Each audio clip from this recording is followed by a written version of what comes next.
Thank you, Mr. Deputy Speaker.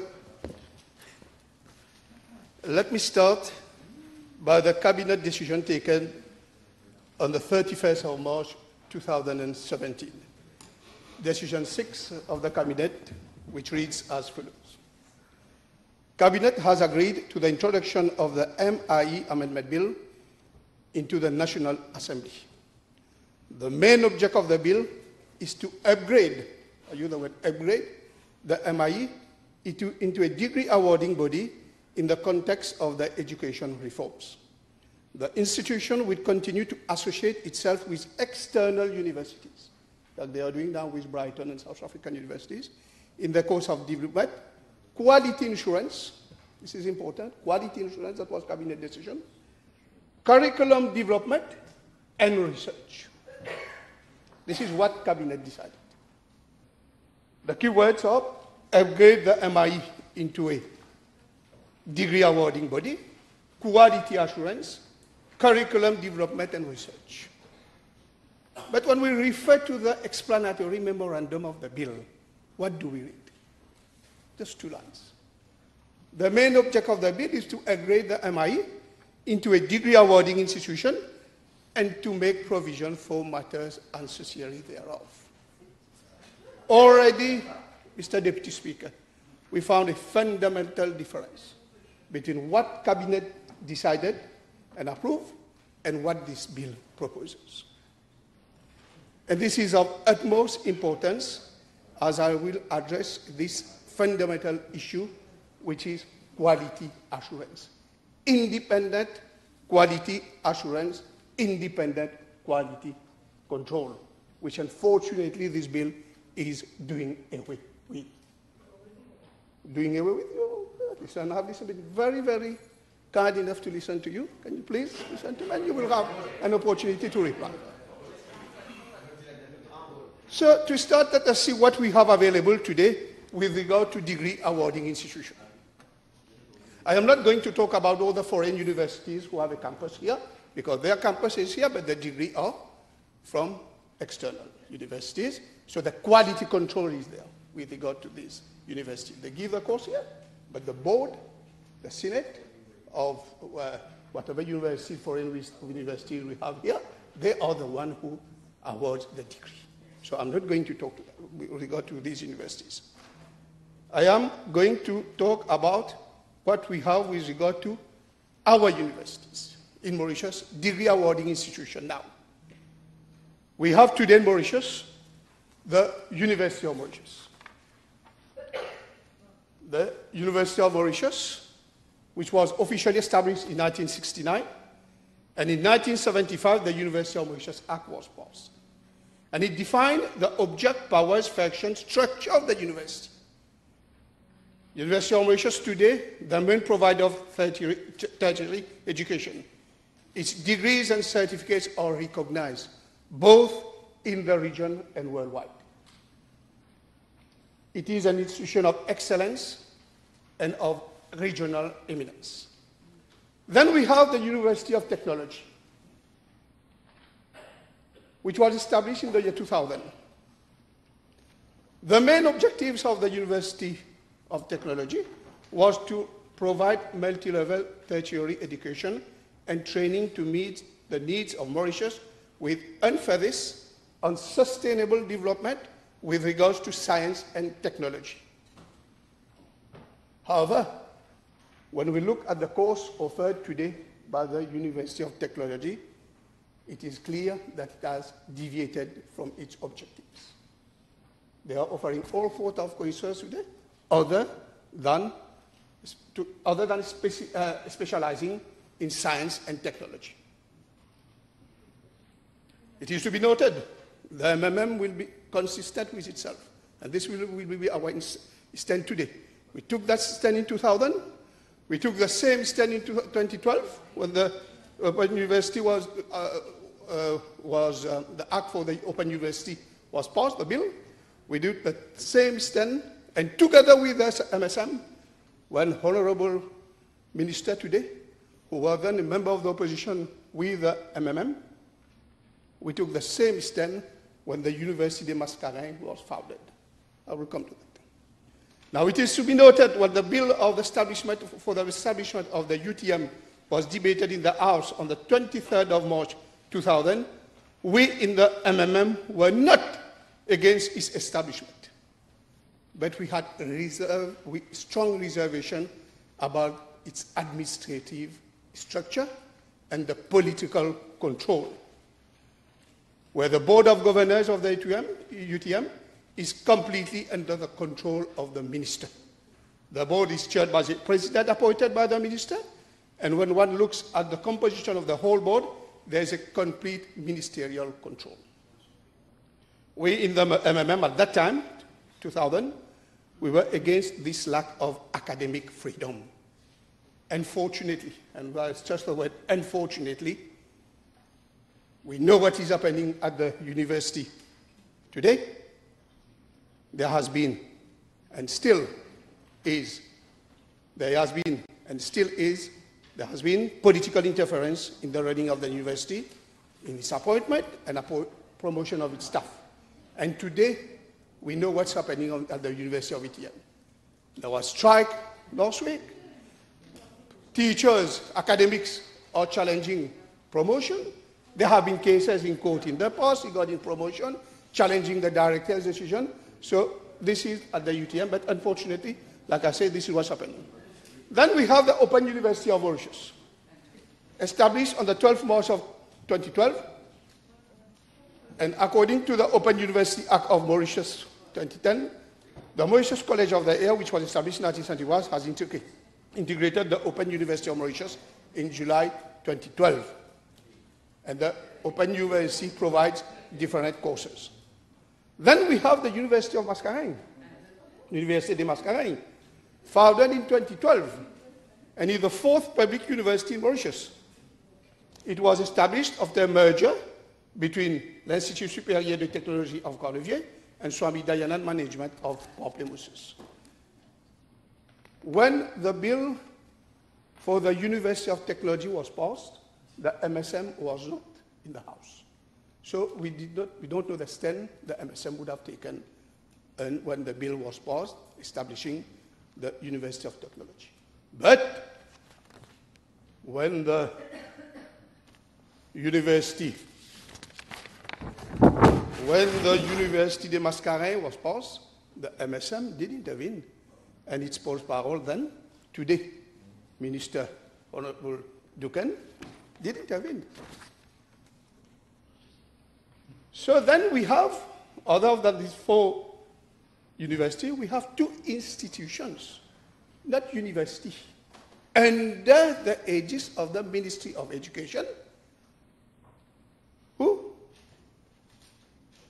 both offer degree courses, but the certificates are issued either by the University of Mauritius or the UTM, depending which courses depending which courses. If you are part-time or full-time, depending which courses you are, you receive a certificate from a university, not institute. Let me turn to what this bill, the MIE bill, deals with. Let us look at the MIE Act when it was passed. What was the object of the MIE? Let's read section 4 of the Act.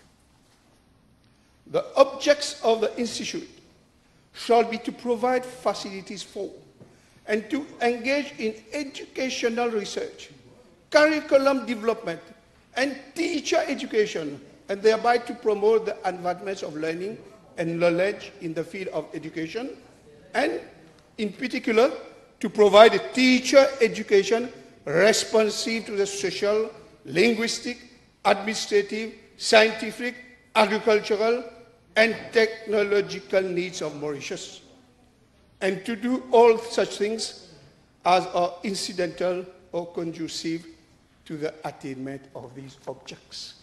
This is what MI was created for. And when we look at the debate, let me refer to debate in this House in 1973. And I refer to the mover, who was at that time the Minister of Education, Mr. Jumador, Honorable Jumador then.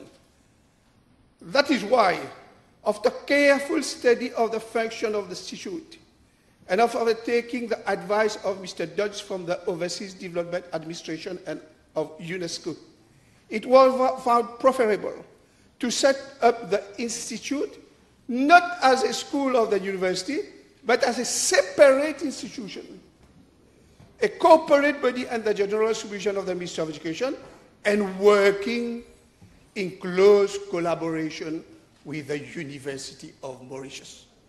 Why this close collaboration? This is. Honorable Member will intervene later. I see your name is on the list. Can you please listen? Yeah, sure. Otherwise, you want to take the floor, I'm prepared to give the floor. Thank you. Order. The main objective was close collaboration with the University of Mauritius. And this is the independent academic control, quality control, which is essential for a degree. Now, so it is clear from both the debate introducing the bill and the debate in the House that the MIE was set up for a specific purpose, like I've quoted in the Act and in the bill, a specific purpose. Thus, the MIE was to be an institute based on what we have in the UK, namely the Institute of Education, which is the education school of the University College of London. So it is an institute whose certificate is from the University College of London. The Institute of Education is the largest education research body in UK. It has the largest portfolio of degrees and postgraduate programs in education. We are talking about education in UK, and it is ranked first in the world. Thus, the IOE runs the course and conducts research and the quality control of the UCL, University College of London. As today, the MIE are running courses under the independent quality control of the University of Mauritius. The Tertiary Education Commission, the supervisory body, but the quality control is done by both, but the certificate is issued by the University of Mauritius. Thus, the MIE is an institute whereby quality control of its courses is conducted by the well-established and recognized institution, namely the University of Mauritius. And its certificate, degree certificate, is issued by the University of Mauritius, a recognized regional, international institution qui a fait ses preuves since the last 35 years. Now, let me refer to what the Honorable Minister herself said when addressing the House on the 3rd of March 2015 in the course of the discourse of the program, government program, the presidential address. What she had to say? There will be the Quality Assurance Agency for Higher Education of UK is making an audit of the tertiary education institutions and will soon submit its final report to the Ministry of Education. And the House would wish to know that my ministry has already discussed with the audit team and given a set of pointers as to the direction we would wish this sector to take. And she was right. She was right because after what has happened in our tertiary education, all sorts of unrecognized universities were allowed to send campus in Mauritius, the Honorable Minister was right to have a full audit of our tertiary education. Now, my question is simple. We are 2.5 years after that speech was made in this House. Near 2.5 years of this minister. Fortunately, the same minister is still the Minister of Education. Have we had that audit report? If we have, can we have a copy? Why do you say why? It's public fund for public institution. We are concerned about the value of the degree we are going to give. We were concerned. You were concerned when you took over as minister. You stated in the government program speech that there will be an audit. Have we had an audit of all the tertiary educations, including the MIE and the MGI and the 4 universities? And if we have, can you please lay it on the table of the Assembly so that we know whether we are going in the same direction as recommended by that audit? This is the issue. Because, let us be clear, we are not converting the MIE into a university.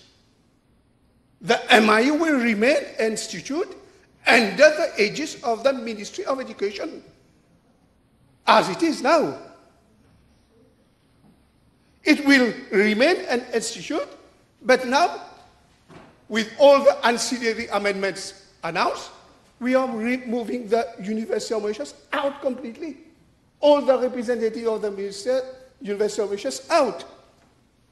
So, they will award a degree without any independent quality control. And this is why probably the word quality control is not mentioned in the memorandum of the bill. So one will end up after 3 or 4 years with a degree certificate from an institute and not from a university. No, right now it's from the University of Mauritius. The degree is from either University of Technology or University of Mauritius, but not a degree from an institute. An awarding body must have the appropriate power and who has satisfied any relevant accreditation process that is required within the country. Has the MIE satisfied any accreditation process? And if so, can we have the audit report? Can we have that report? Which body gave that accreditation process? What will be the equivalence of the degree awarded by the MIE at regional and international level? Have there been study done? Because a recognition of that degree, today recognition of a degree from the University of Mauritius. I know students who have done PhD in Europe, in Africa, especially in Europe, people whom I know. Their first degree is from Mauritius and it is recognized. Do we have the guarantee today that a first degree from an institute where there's no university mentioned, MI institute, and a ministry will be recognized in the same level, at the same level as a university degree? These are the questions we are asking today.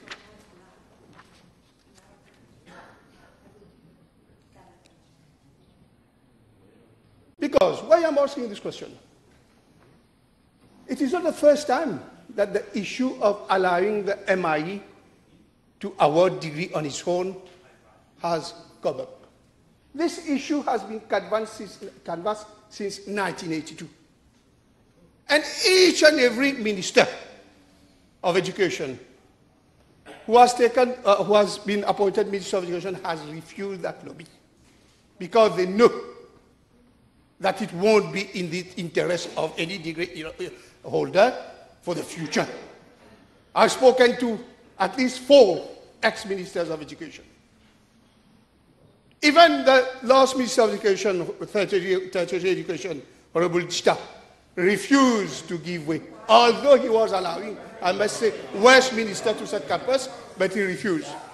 But all ministers since 1982, under the MSM government, under the MMM government, under the Labour Party government, has refused because they know that a degree from that institution, independent from a quality control university, will be probably not to the advantage of that degree holder.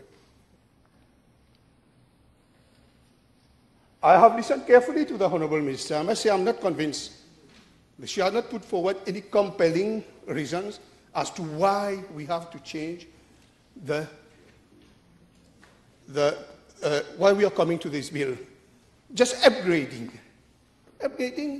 Just by telling an institution to give degree, now you upgrade an institution, without looking at its, not even an auditor, we can do that. So if government wants to review and upgrade an MIE, it should review the whole mandate of the MIE.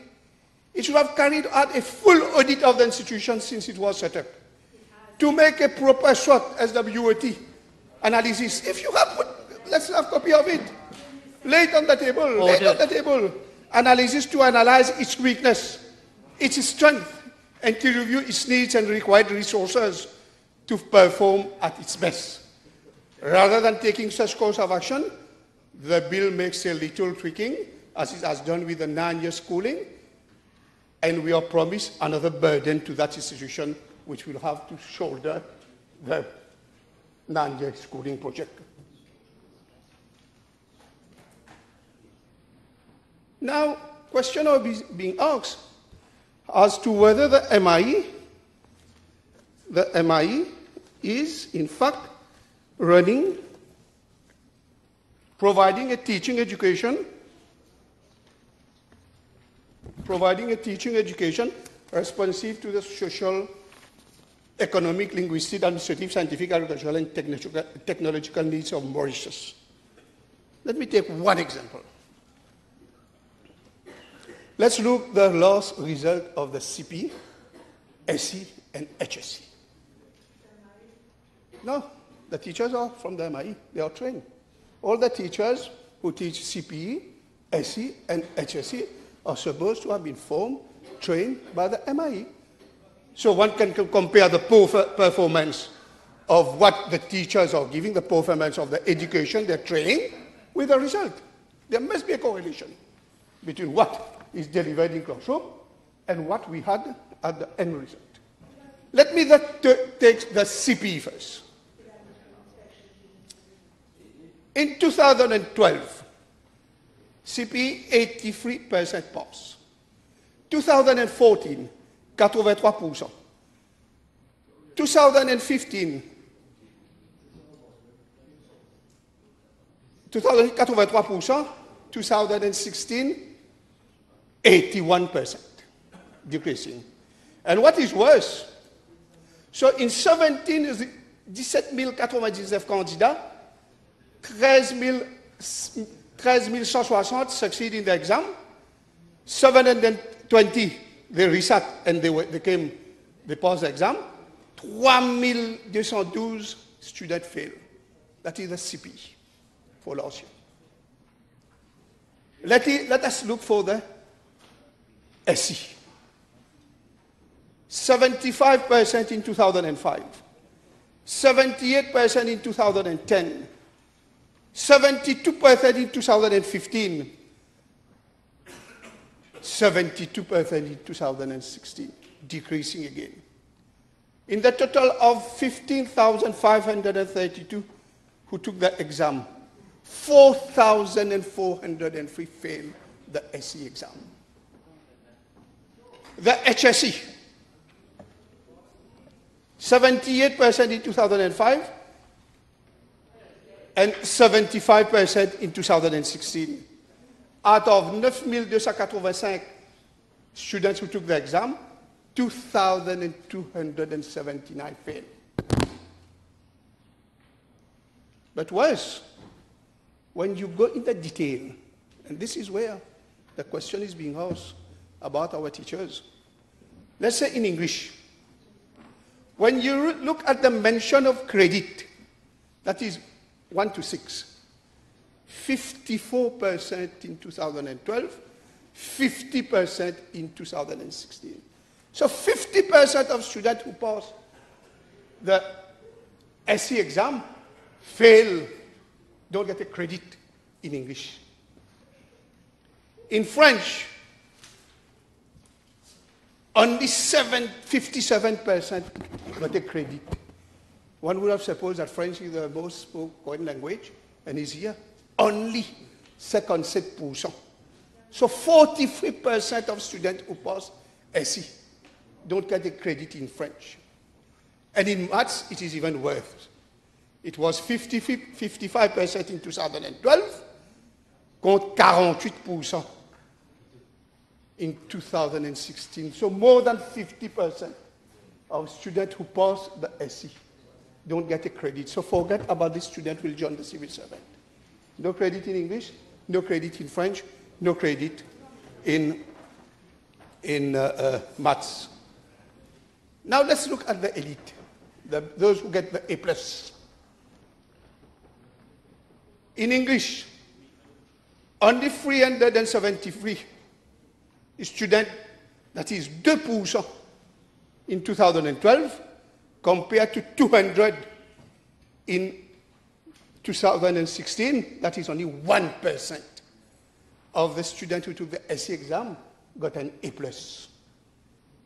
4% of the students who took the SE exam in French got an A+. 3% of the students who took the exam in maths got an A+. This is the quality of education, the MI, the teachers who are teaching our students, the MI is providing today. And we want this institution now, without any audit, without any looking back at its composition or its academic structure, to issue degree. And la triste réalité de l'échec scolaire, Monsieur le Président, you know, if you look at the age group,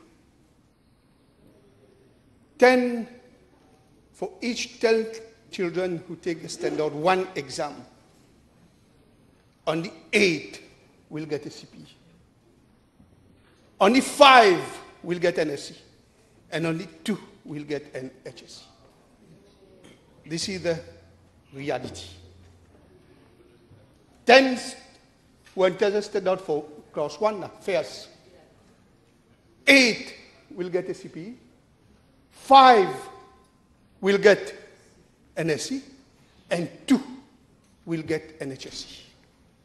This is the reality, and these figures are from the the Mauritius Examination Indicator. It's not my figures. So, this is the reality with regard to our education system today. And when we know that these teachers are being trained by the MIE. Now, when it comes to curriculum research, curriculum development, in its own website, the MIE says it is also responsible for research and curriculum development. It is the body in charge of developing the curriculum, textbook writing, and evaluation. Unfortunately, the MIE has failed to deliver in research and curriculum development. The typical classroom, as I knew it, as you knew it probably when you were a student, has remained unaltered. A few classes are changed, but we still use the chalk and the blackboard. Private tuition has consolidated its grip on the system. Examination determine the curricula, the program of studies, and the classroom pedagogy. With regard to research, we hardly have any groundbreaking research carried out by the MIE since it was created. The MIE is supposed to promote advancements of knowledge and innovation in education through research, informal educational policy, improve access to initial and continuous professional development in education, provide quality service to education. When we look at the MIE website, all what we have with regards to research is a few research projects dated as back as 2011. This is what we see on the website. The teaching profession is yet to see major research contribution in the field of teaching in Mauritius. If the MIE has not yet carried out really good research so far as it can boast itself, how will a degree awarding institution improve its capacity of research? This is a question we are asking. Now, this is not all. The MIE claims to be the body in charge of textbook writing and evaluation. Every year in, every year out, we hear about the delays in the publication of textbooks on time. On certain occasions, textbooks are printed in a few units at a time and later photocopied to be distributed to a student. I am not the one taking all this. Let us see at the audit report itself. The audit report says clearly how for the law, and it's good to know that this audit report is the first audit report of this government. It starts from January 215 to July 216. And what did the audit report has to say with regard to books? Printing and supply of textbook. Due to poor planning, the procurement exercise was carried out late in 2016. There was a lack of monitoring and coordination between the MIE and the ministry regarding submission of materials for new books and subsequent clearance of printing. Lack of coordination. ICT manual for pre-voc and year 4, which should have been made available at schools at the start of the academic year, were procured in July 2015. This is the MIE we have today. And what is worse, for Rodriguez, I hope they are not being trained as second-class citizens. The books were, there was more delay, be it in Rodriguez and worse in Agaliga. Printing of books were not on time, were not ordered on time, quality was not good, so many errors, etc., when we look at the textbook. And when we look at the website of the MIE, I hope I'm wrong, that it has not been updated, but those things coming after. You can imagine the last director's report of the MIE dates as far back as the year 2011. And it was published in 2012. This is what we see on the website. The last report of the director of the MIE, published, date far back as 2011, published in 2012. Even with the 9-year schooling, teachers are desperately, up to now, teachers are desperately looking for examination papers, which the MES is supposed to produce. Can we say that the MIE has been a success story when it comes to, when we look at all his mission it had? Have there been a proper audit to see whether it is delivering? Why the need now, the urgent need to allow the MIE to run degree courses on its own and to issue certificate on its own? What is the motivation behind this bill? Because, like I said, we are not converting the MIE into a university. We are keeping the same structure, council and all this, but we are moving out, removing all the representative or anything to do with the University of Mauritius is being removed. University of Mauritius is being removed. Replacing them by one gentleman from the PSSA, God knows who will appoint him or her, and 2 representatives from the tertiary education. Again, it's not mentioned. And because it is under the aegis of the ministry, it is not difficult to conclude that it will be the minister who will appoint them. No, there won't be any representative of the university. I don't know. They are all under the aegis of the Ministry of Education. Like I say, I won't be surprised, and it will be legal because they are aegis. There's nothing wrong if the minister appoint them. But will there be again? So we don't have the structure of a university, namely that, like we have in the university, a council, a senate, a vice chancellor, all that. And we don't have a respectable academic board with qualified professors who were represented by University of Mauritius, who are going to be removed. Thus, we are doing away completely from the quality control of the University of Mauritius. No independent external control, as mentioned in the cabinet decision. Like I say, whether there will be political nominees or political appointees, we don't know. The PSSA will be on the council. The academic board, the two representatives of the University of Mauritius are being removed. The full representative of the university is replaced by two representatives of the tertiary education institution. And who will choose all these representatives? Why removing all the professors, the academic of the university on that board?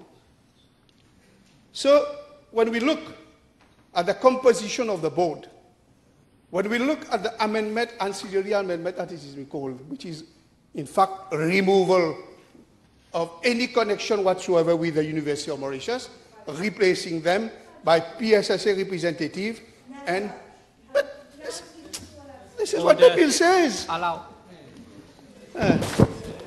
Let's never let me read the bill and come back again. You want me to start again? I will start again. What does the bill say? Order.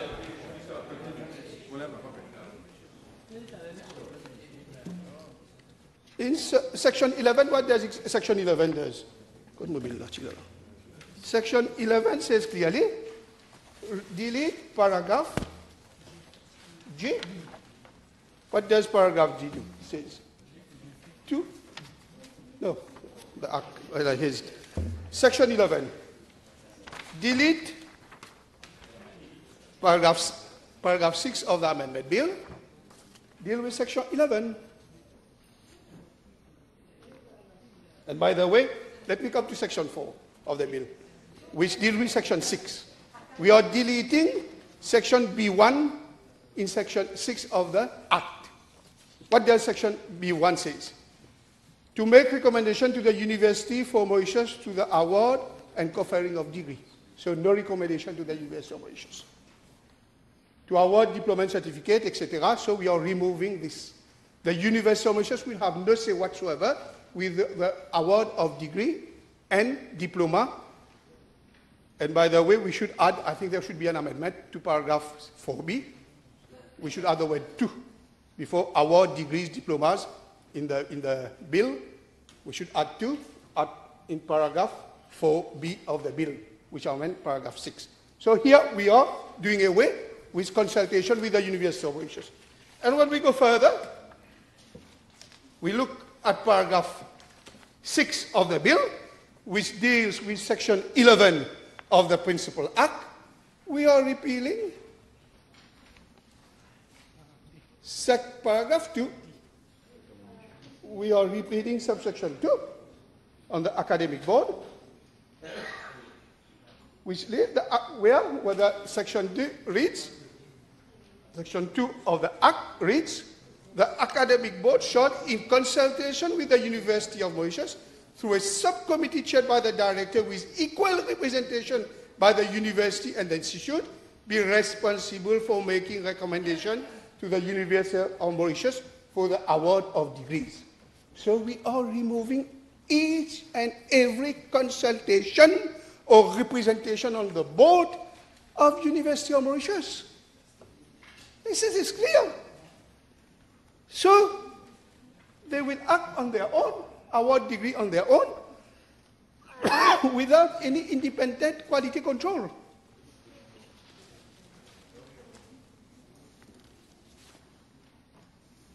Now, what about the quality assurance mechanism? What guarantee we have in that bill when we are amending the Act of the quality assurance mechanism?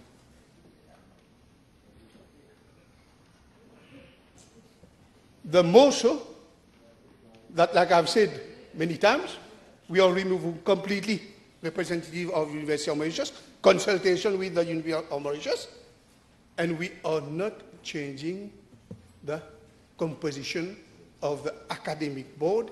We are not upgrading. We are not upgrading the representative on the academic board. Qui ça veut dire ça? Academic board you need people with experience in tertiary education, who has worked in university, have experience in university, research. And this is what we are doing as if the same what we did with the non-year schooling.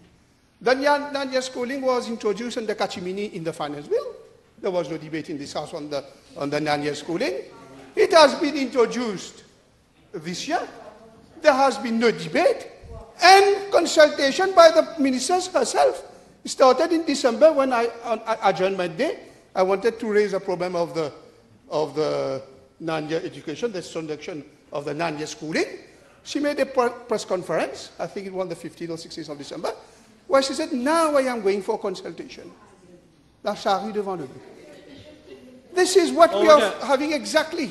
And today, implementing the non-year schooling there is still many controversy, and it is still in a mess. And again, when I read the paper of today, what happened yesterday? There was, I think, a seminar where the minister was present. She stated it rightly, good. She's coming with a higher education bill, which will look also at tertiary education, at all the universities, at all the degree institutions. Why don't we look at that bill first before rushing into amending the MIE just to give it a degree award institution?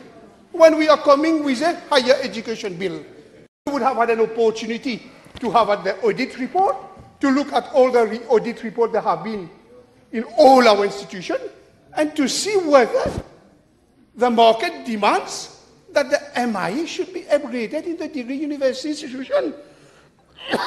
Even at the unions level, the teachers, there is no unanimity. Let me say what Mr. Manoj Sanasi, membre exécutif de la Government Secondary Teachers Union, indique que les enseignants du secondaire détiennent déjà un diplôme universitaire. C'est extrêmement complexe. Quelle est la nécessité de convertir le MIE en un degree awarding body, se demande-t-il. So even teachers, one is enough. One union, the other two, one welcomes, say okay. But one, so it looks like there has been no even consultation with the trade unions, no agreement among the stakeholders, and we are coming today to amend the MIE to make it a degree awarding institution. But what is interesting is the stand of the Honorable Minister when she was in opposition with the MMM. We were sitting there. And after my friend Obigadu intervened on behalf of the MMM, when that bill was debated in the House in 2012, the 15/5/2012, she stood up and totally agreed with what Honorable then Obigadu said. And what he said, our concern was the independence of that institution, the Université des Mascarins bill. And this is what the Honorable Minister has to say.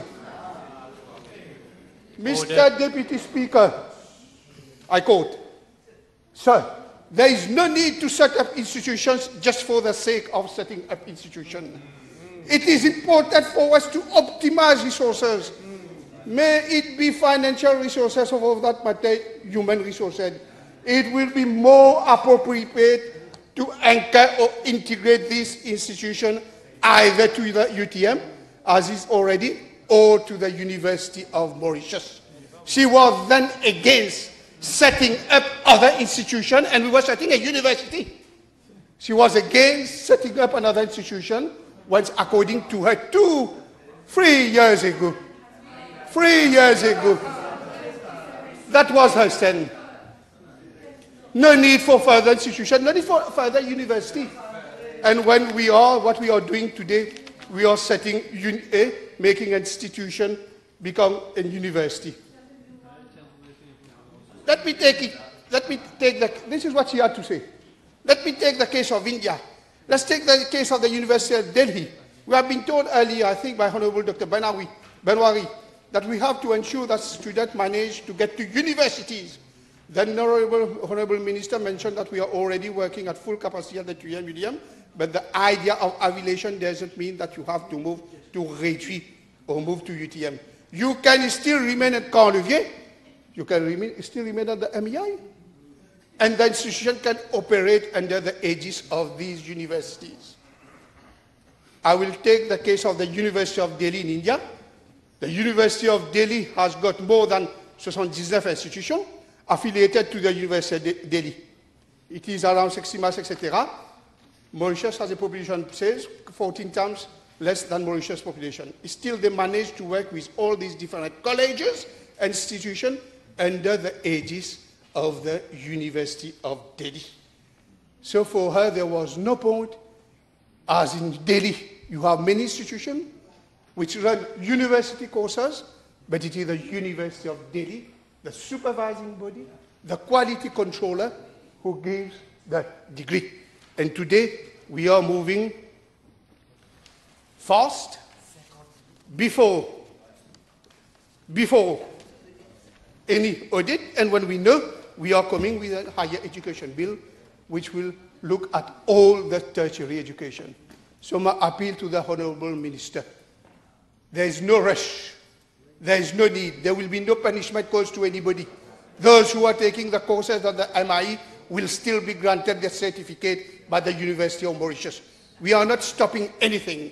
Let us have a proper discussion on our tertiary education. Let's have a proper audit of all the institutions, local public institutions providing degree. Then we decide whether the MIE will be institution. And the last question is, today we are talking about the MIE, tomorrow will it be the MGI? And why not the MGI? So it's just we want to please, I don't know who. Huh? Yes, if tomorrow is the MIE. So why not the MGI tomorrow? Because the MGI itself runs courses today. And the certificate are issued, I think, from the University of Mauritius. So why? This is why we should have a holistic approach, not piecemeal. Today we look at the whole situation, tomorrow we look at this one because this one pleases us, this one we like the director, this one we are happy with the chairman, we give him this facility. No, this is not the approach we should talk with such an important issue of education. Let's stop that today, come with your information bill, let's have a proper audit, a proper debate on all the institutions providing degree, then we decide whether MGI, MIE, or whichever institution should grant university degree, because my information, most of those who are attending courses at university level, they prefer to have a certificate like all of us who has been to university with the heading of a university on it, not the heading of an institution. I have done, Mr. Smith. 10 main recommendations, which are as follows. First, borrower and guarantor should be provided with a copy of the loan agreement prior to the signing of the said agreement. This has already been implemented. Second, borrower be given a délai de réflexion of 10 days as well as a délai de rétraction of 10 days. This recommendation has already been adopted. In fact, commercial banks are giving up to 3 months for délai de réflexion, and in the case of délai de rétraction, following his acceptance to the facility offer, the borrower is given a delay until the date of disbursement. Third, clients to be informed regularly of outstanding amount. This is already in force. Fourth, application of Article 2002(6) of the Code Civil Mauritian to be in conformity with Article 1154 of the Code relating to capitalization of interest. This has been implemented in the Finance Miscellaneous Provisions Act of 2016. Fifth, the Borrower Protection Act to cover all loans secured on immovable property contracted for a residential purpose. the first schedule of the Borrower Protection Act was amended by way of regulations to increase the maximum sum under a credit agreement from the previous limit of 2 million rupees to 3 million rupees. Therefore, all credit facilities up to 3 million rupees will fall under the purview of the Borrower Protection Act. 6. To replace the Office of Commissioner for the Protection of Borrowers by a commission. This recommendation has not been retained. 7. Who have lost their residence by the system of sale by levy. This recommendation is being considered in the context of the budget exercise. 8. All loan agreements secured on immovable property should be by authentic deed. My ministry is presently having consultations on the secured transactions reforms, which will entail amending the Code Civil Mauritius and the Code de Commerce. This proposal will be considered within that reform. 9th, the family residence should not be given in guarantee of loans except when the loan is for the purpose of purchasing land to erect the family residence or the improvement of such residence. This recommendation will also be considered in the secured transactions reforms. And 10th, to replace the current system of sale by levy by a system in line with international best practice. The Attorney General's Office is currently looking into the process of the sale by levy at the Master's Court with a view to bringing necessary amendments to the Sale of Immovable Property Act. In parallel, the Bank of Mauritius is enlisting the services of a consultant to assist in the setting up and operationalization of the asset management by the end of the year. Next question, Honorable Bhagwan. B28, Madam.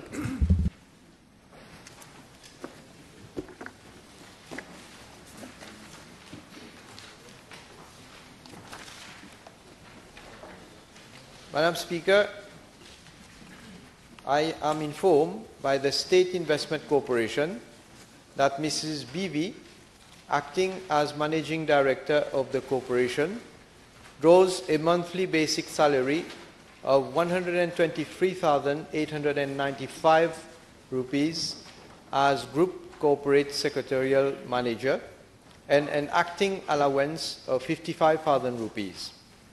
She is entitled to benefits in accordance with the terms and conditions of employment at the corporation, namely traveling 11,133 rupees, driver allowance 8,659 rupees, car allowance in lieu of company car 40,792 rupees.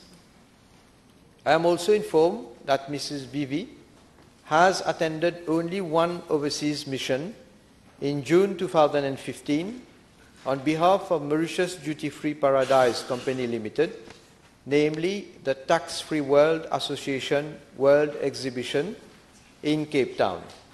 She was provided with an economy class ticket and a per diem of $2,760 US dollars by MDFP. Madam Speaker, with regard to Part B of the question, I am informed that Mrs. BV sits on the boards of 35 investee companies. 35 investee companies. In accordance with the corporation's policy, all directors' fees from investee companies are paid directly to the corporation. SIC officers are in turn paid a fixed monthly directorship allowance by the corporation. Mrs. BV is accordingly paid a fixed monthly directorship allowance of 50,000 rupees, thus bringing her total current monthly remuneration to 289,479 rupees compared to 263,000 188 rupees in November 2014.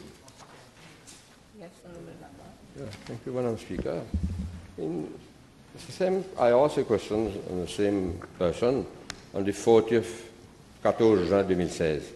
Can the Minister of Acting the Prime Minister inform the House what action has been initiated to have this post advertised and filled?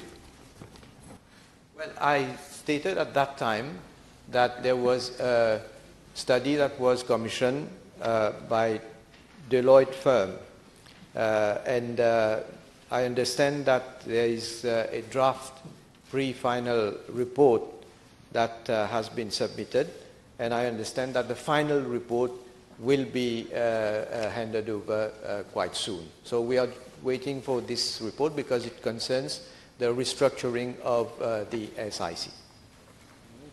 Can the Prime Minister inform House whether his ministry has received representation from the employees, not only of the SIC, but also bodies where this person, Mr. Hasami, is a representative, concerning the arrogant attitude and also the repressive attitude towards workers, whether, especially the casino workers, whether he has received such representation, whether he has been able to talk to the person concerned. Well, I can't recall having received any representations in the form of, I suppose, in the form of letters. I can't recall, but I'll check if there is. Honorable Ragnar. Thank you, Madam Speaker. Madam Speaker, as I understand it, Mrs. BV was appointed Acting Managing Director of SIC following the departure of the former MD. Now, can the Honourable Prime Minister inform the House of the salary and fringe benefits of the former MD for comparison purposes? Well, the former MD at the time from 2006 to 2014, the total was 416,075 rupees. But on top of that, with unlimited petrol allowance, company car, driver, and security officer that was also attached to him. And also, I must say that he went also against the, contrary to the regulations of the SIC, whereby director fees have been paid also to him in certain cases. Of course, we have to compute that amount, but from what I can recall, I don't have the exact information, from what I can recall, the SIC had requested the former CEO to refund that amount. Thank you, Madam Speaker. We heard the Prime Minister say that Mrs. BV sits on some 30 or 35 investee companies. My question is this practice a new practice of sitting on investee companies? And if not, whether the predecessors of Mrs. BV were also sitting on investee companies, and if yes, how many investee companies? Thank you. Yes, they have been sitting on the number of investee companies also. In fact, if I have the information.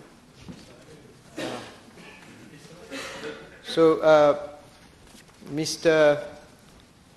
IMH has been sitting on 49 boards, and formerly also there has been a CEO, SG, who has been sitting on 53 boards.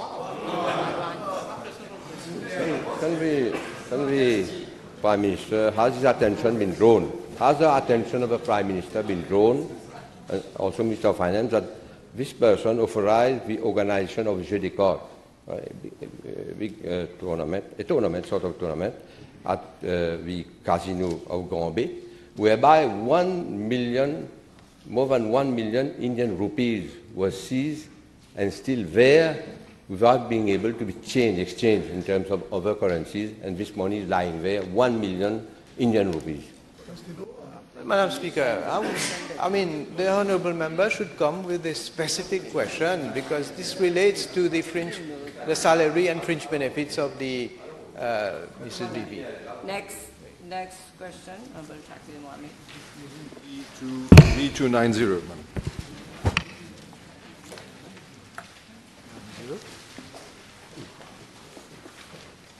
Madam Speaker, as the request made by the Honourable Member involves all ministries, departments and parastatal bodies, the information is being compiled and will be tabled as soon as I have all of them.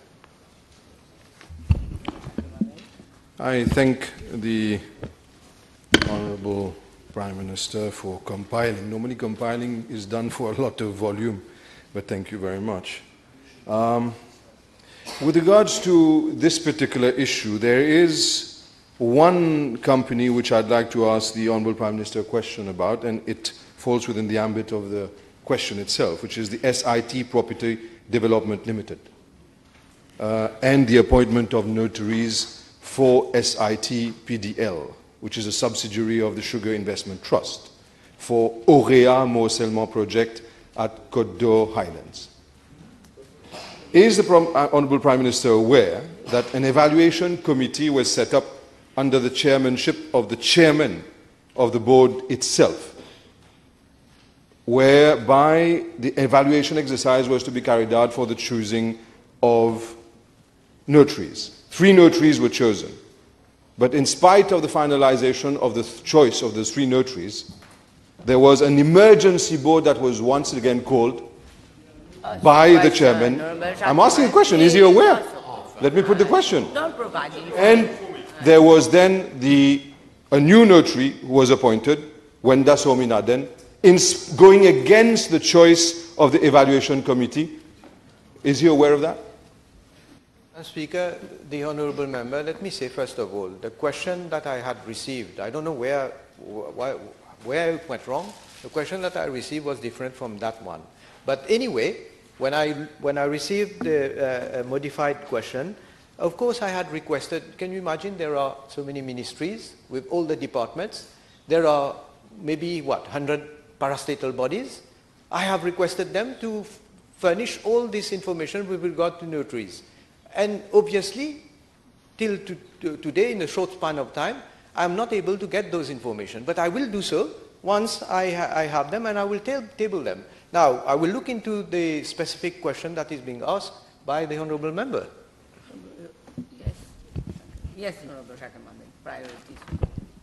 With regards to Auréa, Côte d'Or, Bois de Nat, and Bois de Chandelle, the 3 morcellements of SIT property development, again, because I'm referring to what the Honourable Prime Minister said, that normally it's the practice that the buyer decides who the notary is. And I thank him for having said that earlier this morning. Is he aware, and I will table this document, that in the case of those 3 morcellements, there is a letter from SIT Property Development Limited this year itself that imposes upon the buyer the choice of notary already designated by SIT Property Development Limited, and funnily enough, the notary that they impose upon the buyer, here the buyer has no choice, it's Mrs. Wenda Sominaden. Is he aware of that? And I tabled this letter. And could you explain why is it being imposed? Well, I have replied that I don't have the information. I will look into that once they will send me this information. Honourable Osman Mohammed, last question. Madam Speaker, I'm picking up from where Ms. Honourable Shakil Mohammed left with regards to notary Wenda Sominaden, and this time again with regards to a parastatal, and which was the subject of a press article of Sunday Times of 16th April 2007, whereby the current managing director of the NHDC admitted that Ms. Notary Wenda Sominaden has beneficiated more contracts than others. Now, my question is as follows. Has there been a change in setup at the NHDC? I was formerly managing director, and we had called for expression of interest. And don't provide information. Answer question. Has there been a change in procedure and setup at the level of the NHDC to favour some particular notaries? I will look into that, Madam Speaker. Next question, Honourable Shakil Mohammed. Thank you, Madam. coming back to, we'll leave the issue of the NHDC to later on, but since we'll wait for the compiling of the voluminous documents. But what I'd like to ask is the following.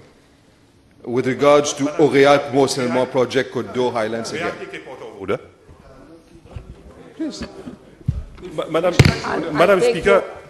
I'll take your point of order at the end of the session, unless it is urgent and it is related to what... It relates to that question.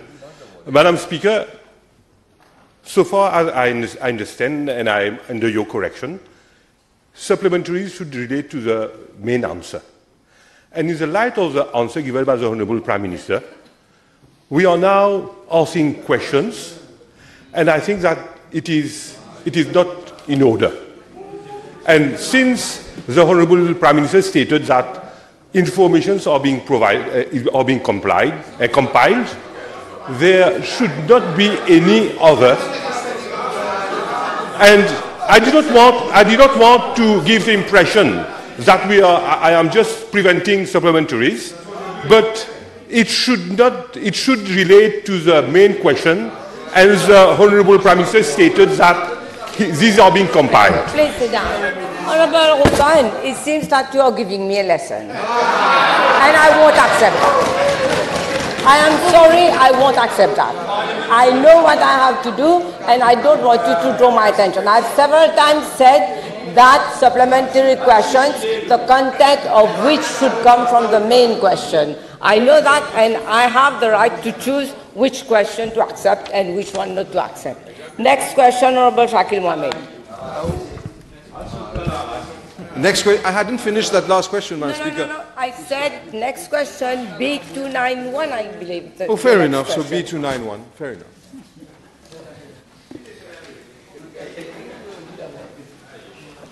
Madam Speaker, investment migration is a relatively new concept which has been brought to focus around the world towards 2006. Programs designed under this concept aim at attracting foreign capital and business people by providing them the right of residence or citizenship in return. The requirements of these investment migration programs and the residence status that is granted to investors differ from country to country. Some countries grant full permanent residence as part of their programs, whereas others only grant conditional residence.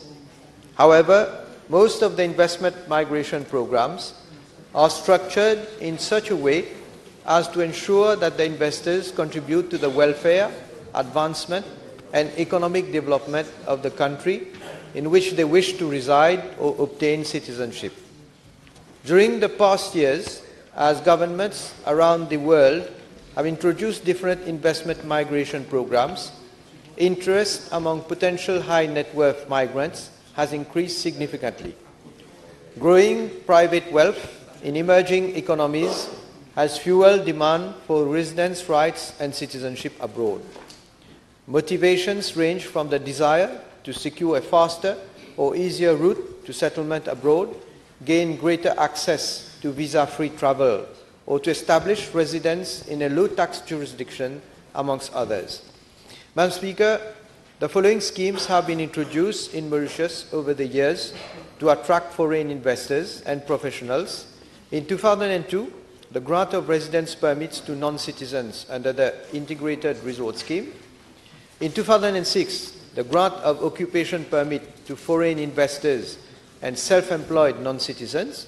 In 2006, the grant of residence permit to retired non-citizens who transfer from abroad a cumulative amount of $120,000 over a period of 3 years. In 2007, grant of occupation permit to foreign professionals. In 2009, the real estate scheme and the Invest Hotel scheme. In 2012, the permanent residence scheme for 10 years. In 2015, the property development scheme and the smart city scheme. And in 2016, the Non-Citizens Property Restriction Act was amended to allow high net worth foreigners to purchase apartments which must not be less than 6 million rupees. Madam Speaker, I am tabling the detailed information on these schemes so as not to take too much time of the House. Madam Speaker, these schemes have contributed to the opening up of the economy and have had a favorable impact in attracting foreign talents and investors and to spur growth in several industries and businesses with the creation of direct and indirect jobs. The benefits of opening up the country to investment and talents are multifold. By attracting investors and professionals to Mauritius, the country has gained in terms of increased foreign direct investment, transfer of technology, new talents and expertise, new startup companies, increasing consumption, a boost to real estate and other economic activities, increasing tax revenue for government, and more international visibility. Madam Speaker, in the government program 2015-2019, it is mentioned that government would formulate a new immigration policy and reinforce the Immigration Act to cater for increasing cross-border movement of persons and its associated risks. In this context, following a request from my office, the European Union agreed in July last year to assist Mauritius in the preparation of a national migration and development policy and plan of action under its Migration EU Expertise Programme. This exercise will not only review the existing schemes in respect of investment migration, but will also look into the links between migration and development in a holistic manner in order to harness the potential of migration towards achieving an all-inclusive sustainable development. And in this connection, a scoping mission made up of a team of 4 experts deputed by the European Union was carried out from 30th of January to 3rd of February 2017 to collect accurate information and obtain a solid insight of government's vision and priorities in the field of migration and development. Subsequently, a situation report is in the process of being drafted following consultations held with all stakeholders during a workshop which was conducted by the European Union experts on 19th and 20th of April 2017. It is expected that the National Migration and Development Policy and Plan of Action will hopefully be finalized by the end of this year. Madam Speaker, thank you very much. Could the Honourable Prime Minister consider the following? In the whole process of reviewing immigration laws and statute following his answer and the role of the European Union, could he consider the possibility of turning one's back from the actual process, which is where the Prime Minister of the Republic of Mauritius has the sole discretion as to decide who obtains nationality, but to move it to a more structured approach where it is not the Prime Minister anymore who will have that sole discretion, but it will be based on guidelines, statute and rules in order to avoid perception of corruption or wrongdoing? Well, there are guidelines, but of course we will look into that. Yeah. Thank you, Madam Speaker. Concerning foreigners who have spent a certain number of years in the country and contributed to the various sectors of the economy in various forms, can we know from the Honourable Prime Minister whether the Board of Investment is envisaging the possibility of granting a special scheme targeted to this specific group? Well, I have mentioned a number of schemes that already exist.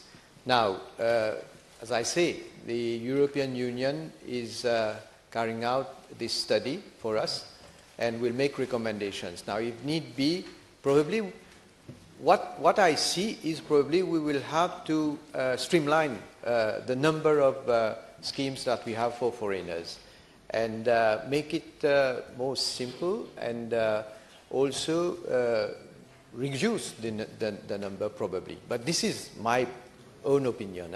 We have to look at it in the light of the recommendations that will be made. But I must say at the level of the BOI also, I have prompted them to have a review of the different schemes and to come up with suggestions, because in the light of the forthcoming budget, if ever we can maybe streamline and we can include new measures.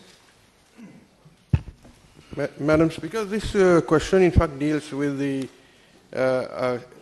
acquisition of a second citizenship. Now, the Honourable Minister has mentioned a number of schemes starting with the IRS scheme in 2002. Is he in a position to tell the House with regard to all these schemes that he has just mentioned, from 2002 to 2016, the number of non-citizens who have adhered to these schemes and have been granted second citizenship, Mauritian citizenship? No, Honourable Ganu, the question relates to the developing of a new structured investment migration policy. The information you just asked is, maybe the Prime Minister won't have this information right now because it doesn't fall within. You can come with a substantive question on this issue. Honourable Shakir Mohammed, you have the Prime Minister answer, perhaps he has the answer, Madam Speaker. Well, there should be I have been provided with information. Number of applicants approved under Section 9 of the Mauritius Citizenship Act, naturalization I have it from 2000 to 2017. I can table it, or you want me to read? I can table it, yeah. Honourable Shakir Mohammed. Could the Honourable Prime Minister, in developing this new scheme with the European Union and all the stakeholders under the aegis of his office, could he consider the possibility of, or consider the option of, if ever there is the possibility of buying or purchasing a second citizenship or passport, that this also could be done with two provisions, that this does not allow automatically the right to vote, or the right to buy property like any other Mauritian citizen would be entitled to it. Therefore, a different citizenship which would not put fear in the minds of Mauritian citizens and change the electoral composition of our country. That's... Well, as it is today, in line with our provisions of the law, when you acquire citizenship, you are as equal as any other Mauritian citizen. That is, you are able to vote also. Now, if we have to look at a different scheme where you have a different status for a foreigner, of course, we will look at it. Probably the recommendations of that study will tell us. Time is over. The table, Honourable Members, the table has been advised that PQB 300 in regard to kite surfing will be replied by the Honourable Minister of Tourism.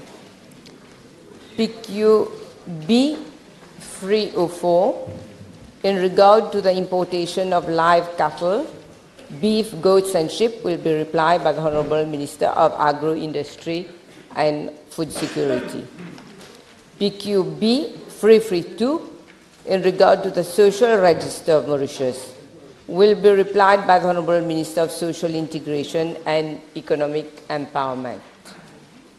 PQB 353 in regard to the relocation of the inhabitants of the EDC at Rivière-des-Galets will be replied by the Honourable Vice Prime Minister, Minister of Housing and Lands. The table has been advised that PQB 307, B 329, B 334, and B 343 have been withdrawn. PQ82 has also been withdrawn. Honourable Agbar. Thank you, Madam Speaker. B296.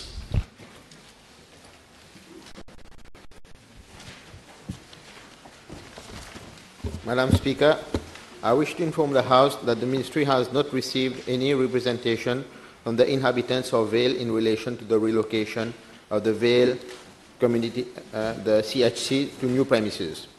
However, the land on which stands the Vale CHC belongs to the Vale Village Council, and my ministry has been requested to relocate the services to another site in view of the proposed construction of new village hall.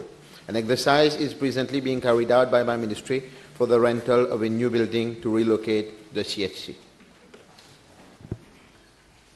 Yeah. May I request the Honourable Minister, who I know is not the substantive minister, to kindly, through the substantive minister, to please kindly request the ministry to, if there is a possibility, we earmark funds to construct an appropriate community health center at the Vale with all the amenities, please. Okay, I will pass on the message, but I will give the other information to the honourable member that the tender were launched in 17 February 2017. Closing date was the 22nd of March, and the file has been sent to the departmental bids committee for the nomination of the bids member. So it's ongoing for the rental of the new building. Maybe for the other requests, I'll pass it on to the member. Next question. B297.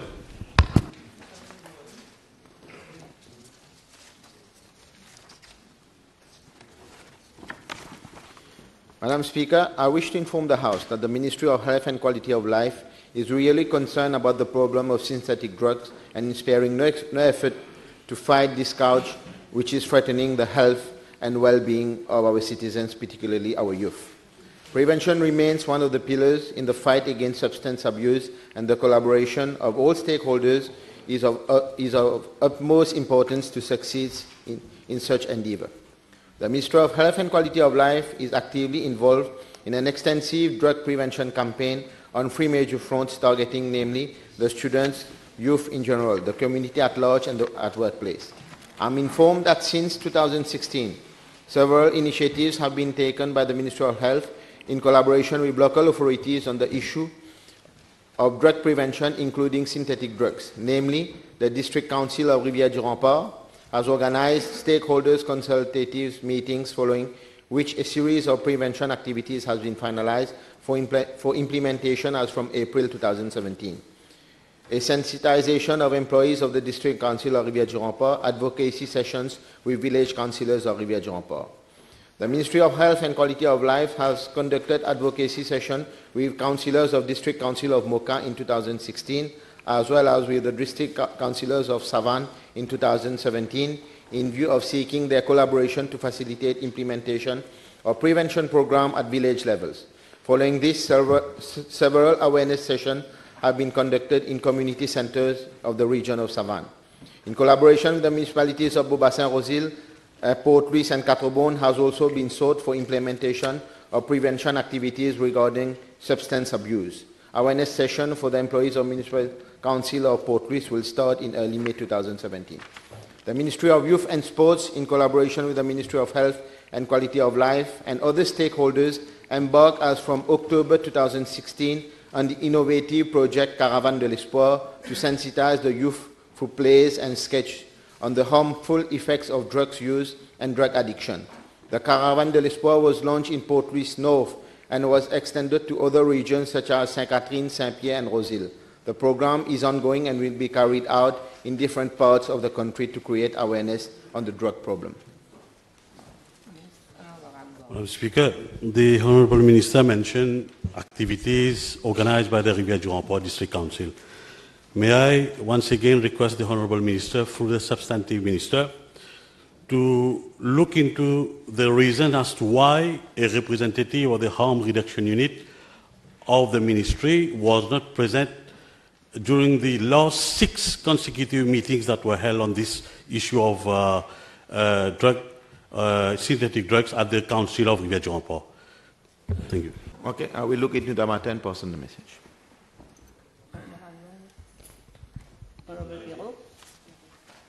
Thank you, Madam.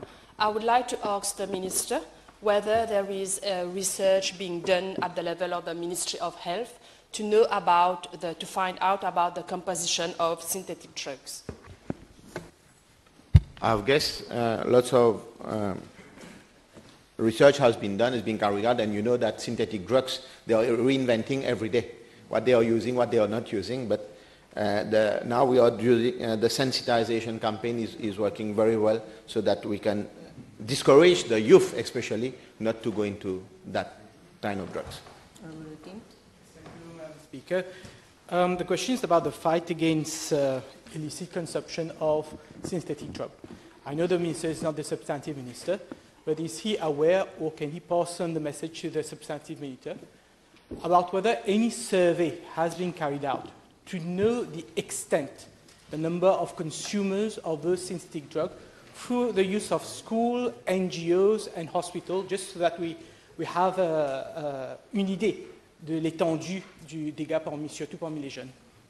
Okay, I will pass on the message to the substantive minister. Honorable Abbas Mahmoud.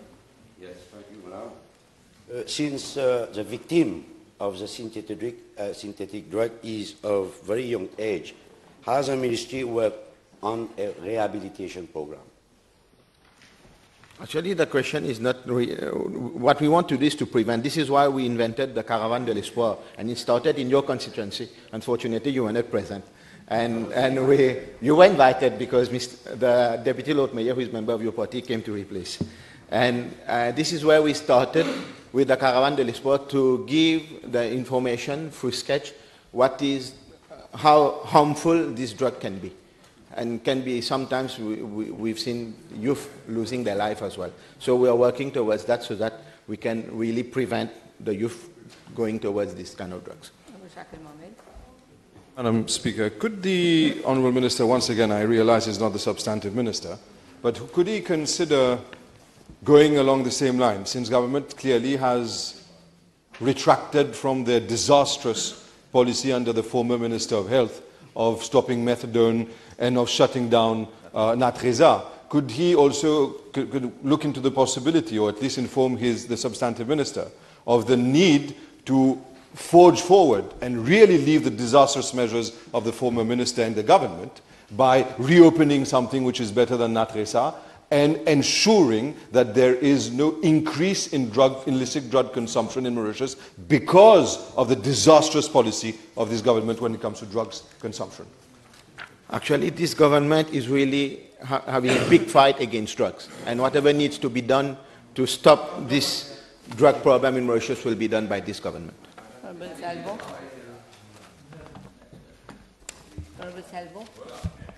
Thank you, Mr. Speaker. Could the Honourable Minister tell the House if the government is coming out with a depenalisation or legalisation of cannabis? View a lot of youngsters getting killed nowadays by synthetic drugs. The Honourable Member, this is something for debate. But, you know, when I was Minister of Youth and Sport, we started the fight against cigarette itself. We are asking the youth not to smoke cigarettes, and now you're asking them to go and smoke ganja. Next question, Honorable. 298.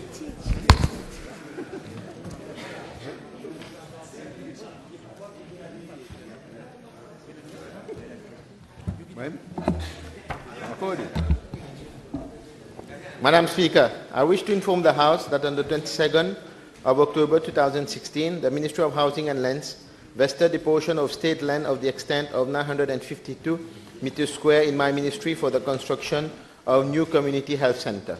The present community health center is accommodated in an old building of 186 meters square on a plot of land of 545 meters square, and the remaining 407 meters square of the land is occupied by the Civil Status Office. Since 2016, the Civil Status Office has been relocated elsewhere. The whole plot of land has now been vested in my ministry. The Ministry of Public Infrastructure and Land Transport carried out an initial survey on the site on the 9th of July 2015. It was found that the building was in a deteriorated state, and it was recommended that the building should be pulled down and a new community health center constructed. The construction of the new community health center at Grand Bay has already been included in the public sector investment program. Budgetary proposal has been submitted for the project for the forthcoming budget exercise 2017-2018. I suspend the sitting for 1.5 hours.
Announcements.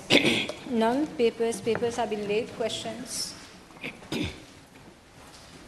To ask the Honourable Prime Minister, Minister of Home Affairs, External Communication and National Development Unit, Minister of Finance and Economic Development, whether in regard to the fight against corruption, he will state the progress achieved in relation to the proposed introduction in the Assembly of legislation, therefore, as announced in the Government Programme 2015-19 in the Address of the President of the Republic of Mauritius, excluding the Good Governance and Integrity Reporting Act. Madam Speaker, as the House is aware, a series of measures were announced in the Government Programme 2015-2019 to fight fraud, corruption, malpractices, and irregularities in all aspects of public life, as enunciated at paragraph 246, 248, 249, and 263. Madam Speaker, the House will recall that the presidential address was delivered on Tuesday, 27th of January 2015, when the Honourable Leader of the Opposition was Deputy Prime Minister. And he remained Deputy Prime Minister until his resignation from government as recently as in December 2016. During his tenure of office as Deputy Prime Minister, he chaired a ministerial committee on electoral reforms set up in January 2016 to make recommendations including on financing of political parties bill.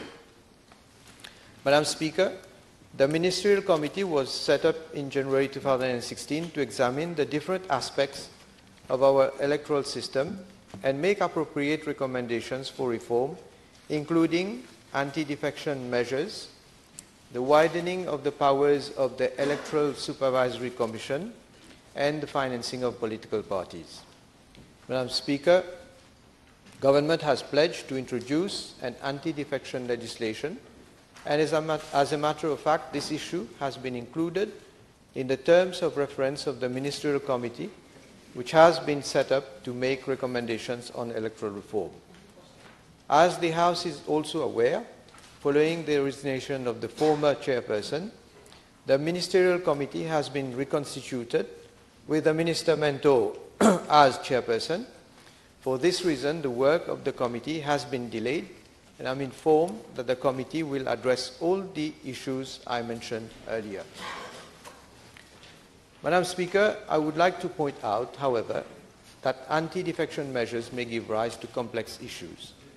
Madam Speaker, in regard to the financing of political parties, as the House is aware, the then Ministerial Committee had already submitted its proposals on this issue, and the Attorney General's Office has been requested to prepare a draft bill based on the committee's proposals. I am advised that the Attorney General's Office has sought further instructions regarding a number of new issues that will have to be fleshed out by the Ministerial Committee before the bill may be finalized.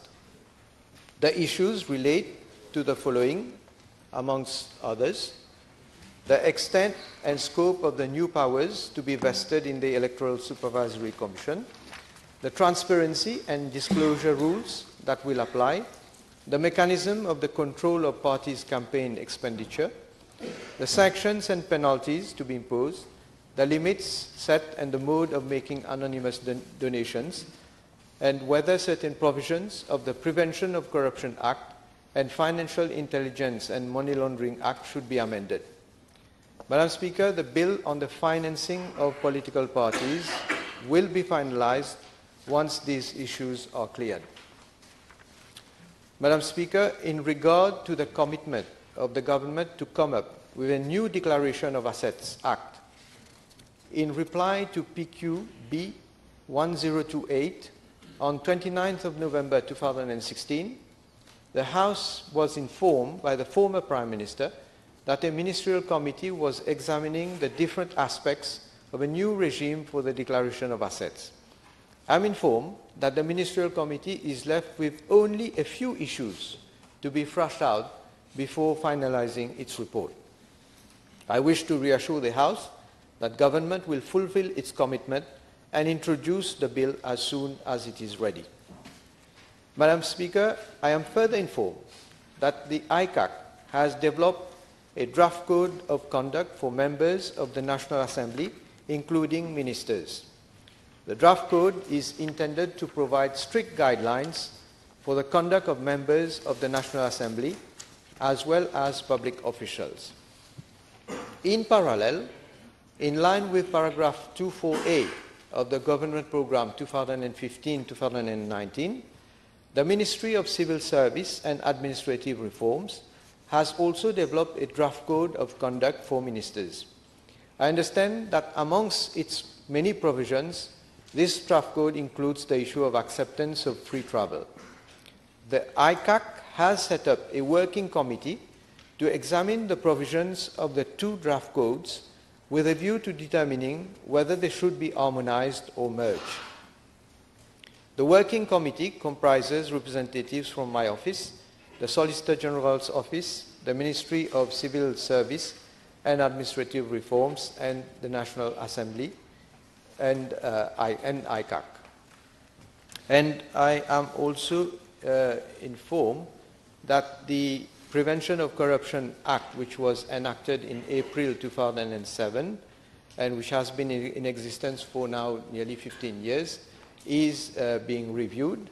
Now, with a new management in place since July 2016, a committee was set up at the level of ICAC to carry out an in-depth review of the Prevention of Corruption Act in order to strengthen the legislative and institutional framework so that it responds to emerging challenges in fighting financial crime.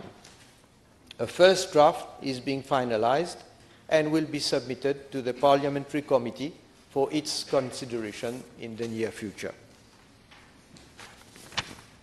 Madam Speaker, paragraph 246 of the Government Programme 2015-2019 provides that, I quote, "Government has a mandate for change and will relentlessly fight fraud, corruption and financial crime. To that effect, a Financial Crime Commission will be set up to act as an apex body to oversee the ICAC, the Financial Intelligence Unit, and the Enforcement Department of the Financial Services Commission," unquote. Madam Speaker, the former Minister of Financial Services, Good Governance and Institutional Reforms had the responsibility of coming up with the Financial Crime Commission, but he has failed to do so. I have requested, therefore, the new Minister of Financial Services, Good Governance and Institutional Reforms to look into this issue as a matter of urgency and to give drafting instructions to the Attorney General's office. Madam Speaker, similarly, a draft fraud bill was under discussion and the Law Reform Commission has produced a report thereon. After comments from the Attorney General's office and requests for drafting instructions from the Ministry of Financial Services, Good Governance and Institutional Reforms, since 11th July 2016, no such instructions were received. I have again requested the new Minister of Financial Services, Good Governance and Institutional Reforms to look into the matter and issue drafting instructions.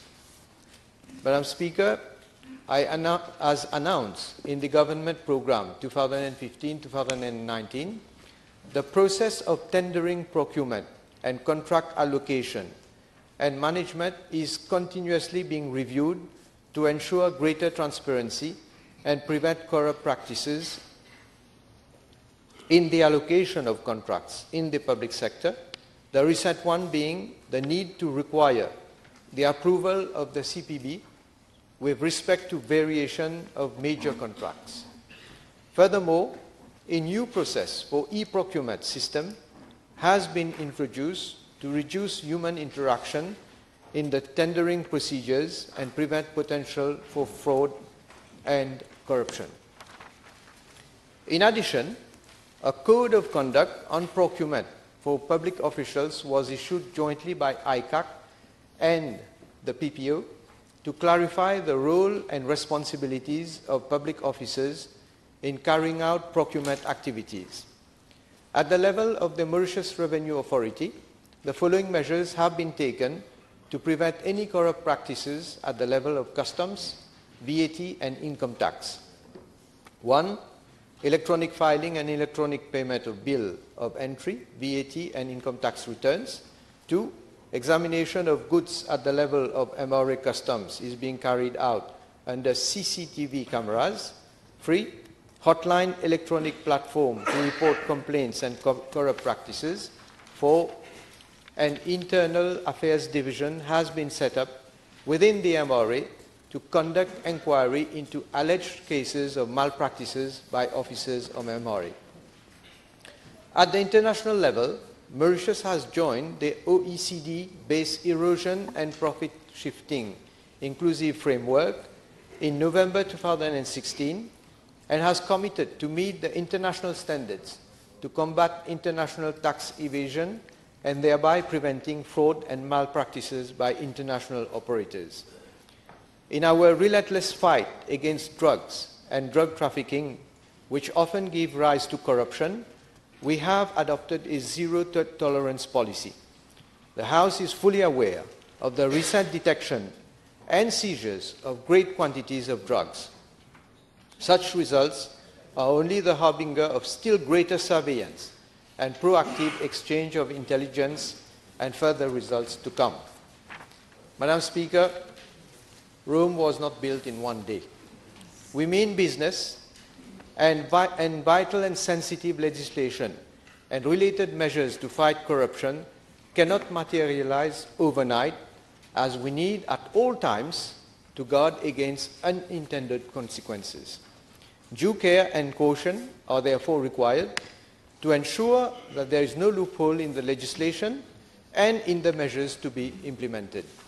Work is progressing smoothly, and we will deliver all that we have promised in the government program. Madam Speaker, indeed we promised to deliver, and we will deliver what we promised. It's a bit early for clapping, I think. It's a bit early for clapping. Madam Speaker, just words and no action. Article 248 of the Presidential Address, this is what it says, Madam Speaker. Government will eradicate fraud and corruption in all aspects of public life. Meanwhile, le pays a dégringolé de 5 places in Transparency International Corruption Perception Index. My first question is, Madam, is this: since the Prime Minister has talked about POCA, is he going to amend the Prevention of Corruption Act to include the President as a public official, thereby doing away with his or her, it will apply to anyone, his or her immunity?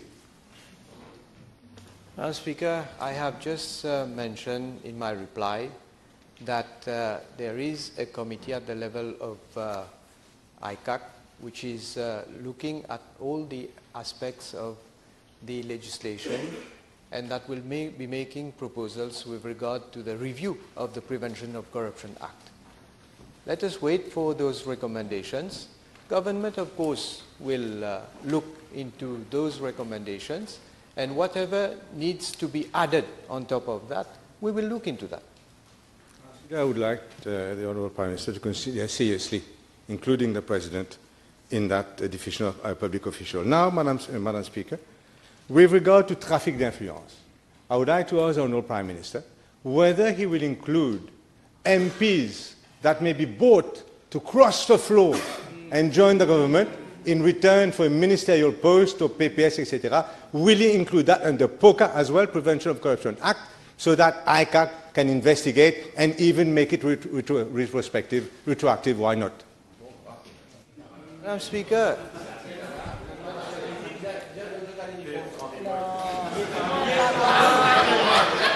Honorable Bhagwan, please. Madam, Honorable Jagru. Honorable Bhagwan, please. The leader of the opposition is now very concerned with the issue of transfuge. Always? I think he was, maybe he has forgotten. Let me remind him that he was a member of the Labour PMSD government. Initially, MSM also. And then when we had left the government, there were 3 members who crossed the floor from the MSM. Mireille Martin, Jim Sitaram, and Pratibha Bula. Now, 6? You bought 6? Honorable Thierry Henry and Honorable Sewoxin, please don't disrupt the debate. Honorable Henry is saying that they have bought 6. Well, now, we all know what happened. And therefore, we have been the victim of crossing the floor. And we are very concerned with that issue. And therefore, we have been looking at legislation. In fact, the honourable member, the honourable leader of the opposition was himself chairing a committee, and there was a proposal with regard to the amendment to be brought to the Rodrigues Regional Assembly. And we have looked into that with regard to whether the recommendations that were made would stand the test of constitutionality. I must say, I must say they are very complex issues, and we are still looking at it, and eventually, if we are able to come up with such a legislation, I believe that would be in the interest of all parties concerned.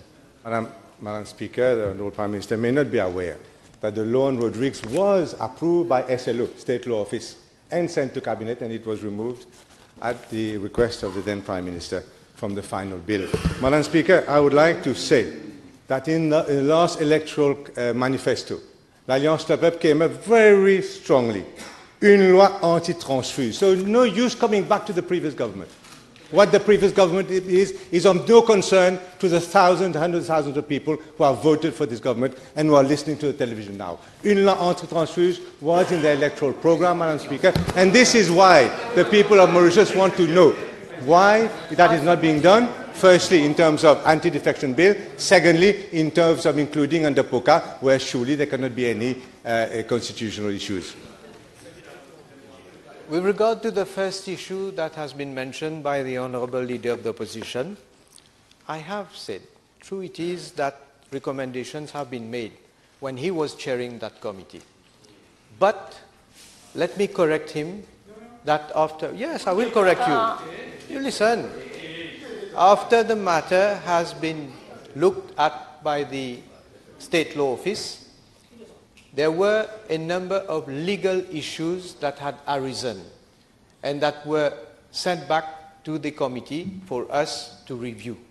This is the exact situation.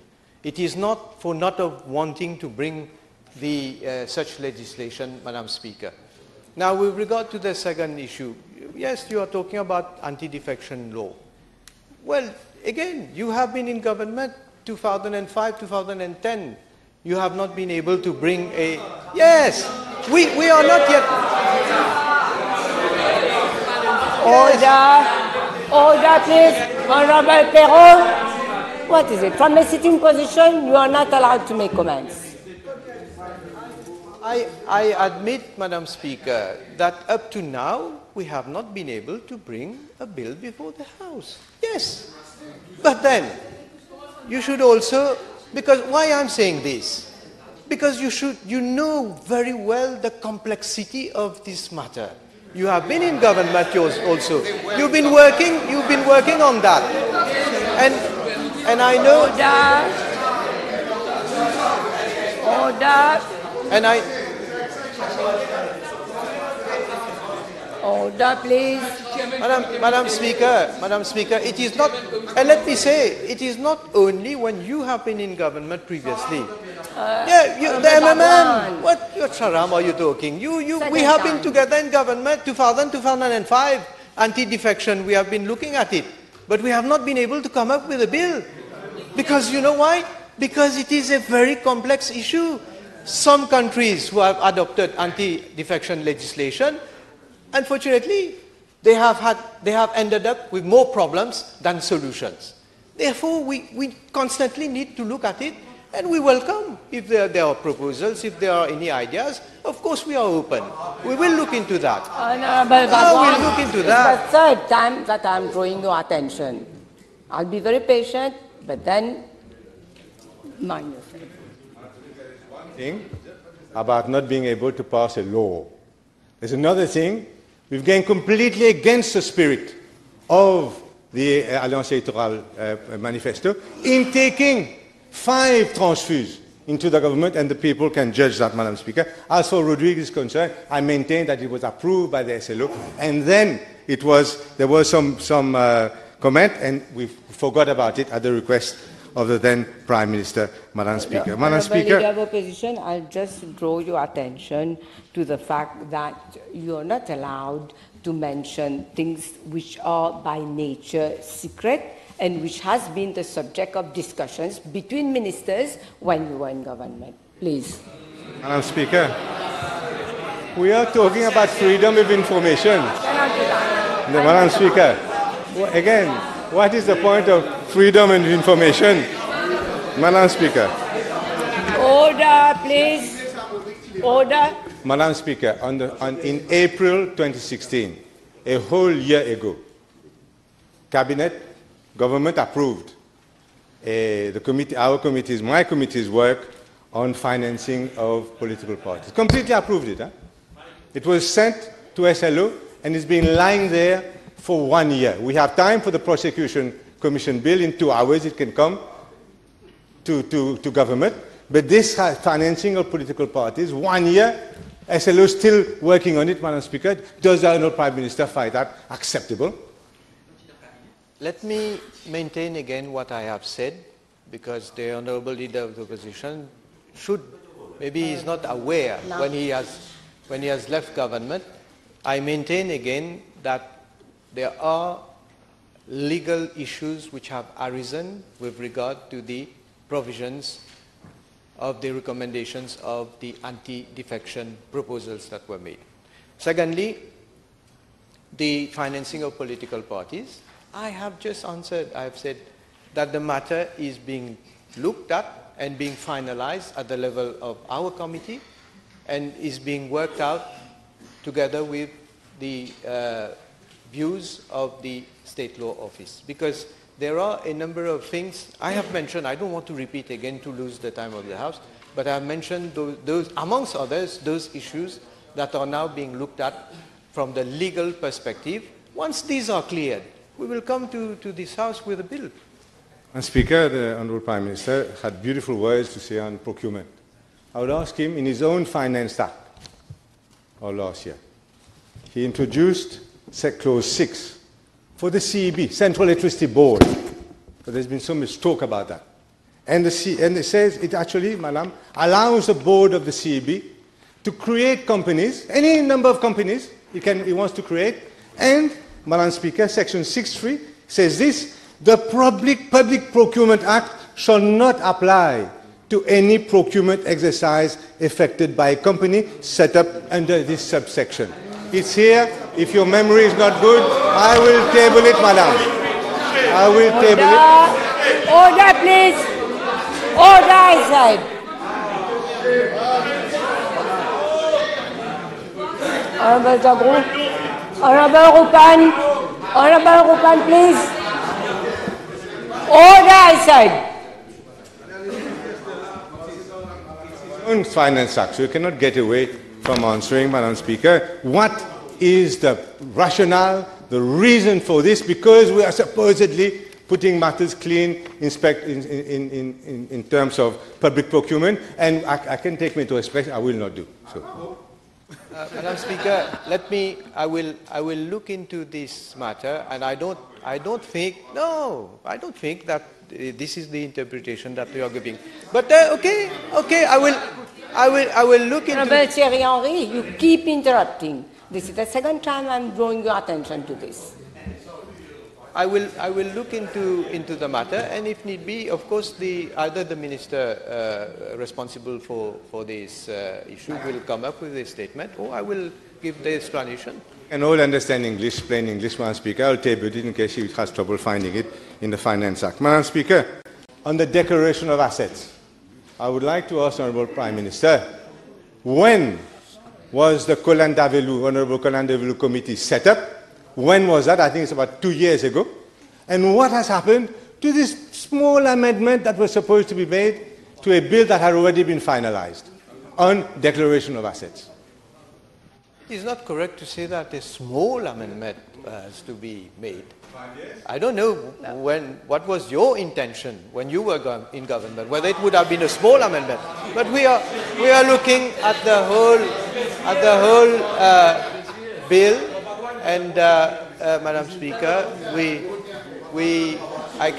I can tell the House that the committee chaired by the Honourable Deputy Prime Minister is going to finalize this, the working of this report pretty soon, and of course will have to be debated. We will come soon. No need to wait. When you ask your question, the minister sits down and listens to your question. Now, when he is replying, you also should give him the opportunity to reply. Let's try to be fair. Obviously, Madam. Obviously, Madam Speaker, I can't give an exact date of when the matter will be finalized. First of all, the matter will be finalized, and then it has to be discussed at the level of cabinet, and then when we will seek the views of stakeholders also, probably, and then we'll come to this House. When? The question is, his neighbor can surely remember when the committee was set up. That was the question. It was in January 2016, I'm informed. Yes, Honorable Bagwan.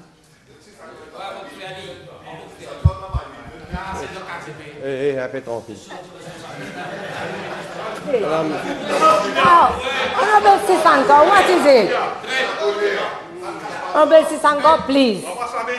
Honorable Rupan, this is the second time that I am drawing your attention to interruptions.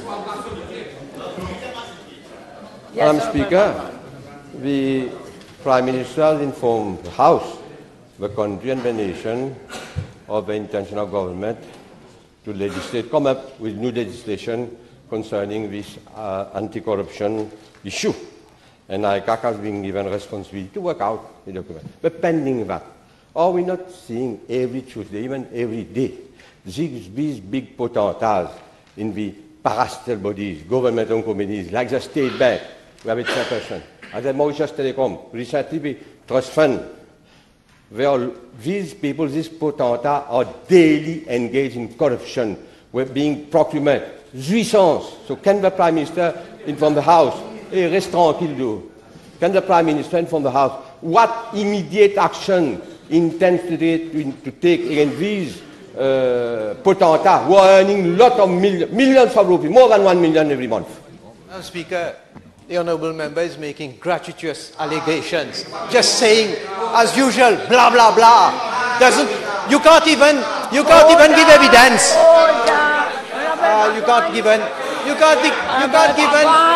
You don't have anything to say. Honorable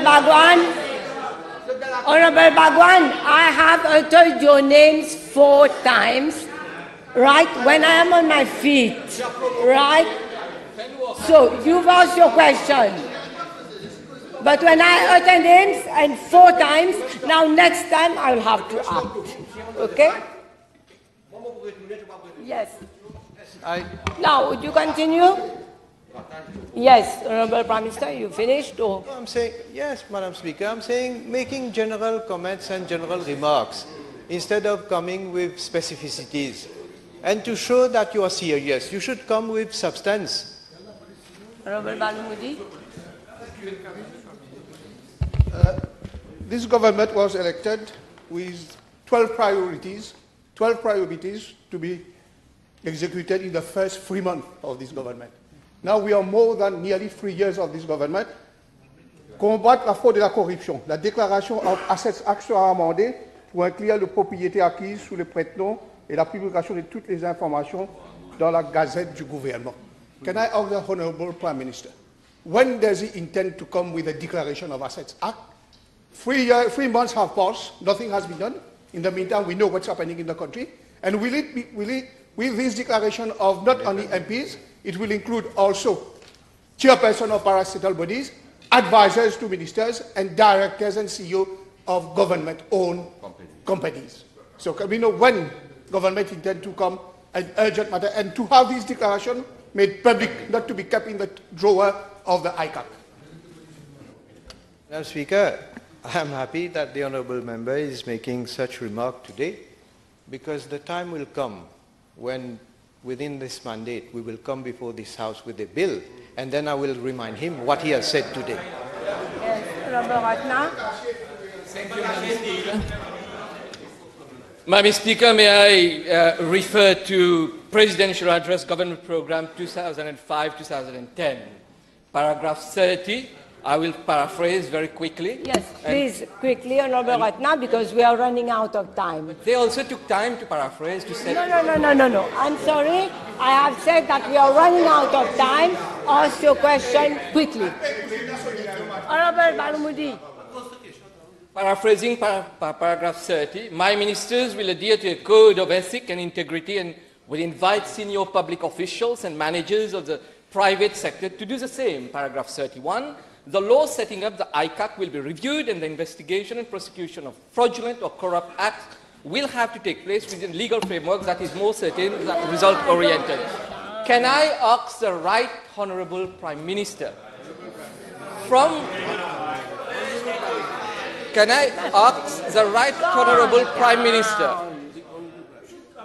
and the only Prime Minister whether from record he can state to the House today, since 2005 to 2010, when the leader of opposition was in government, whether any of these happened? Obviously, the record speak for itself that this did not happen, but on the contrary, the then Prime Minister did the opposite of what is stated here. Leader, last question for Leader of Opposition. International organizations agree. I just quoted Transparency International. That corruption now in Mauritius is worse than ever, at a historical worst. And I want to ask the Honourable Prime Minister, you are the last to talk. Now, I want to ask the Honourable Prime Minister to give a commitment to the nation, a precise timetable, no beating about the bush, when all these laws that have been promised, including freedom of information, are going to come to this House for debate and for passing. Madam Speaker, I have said that in my reply, that there are different...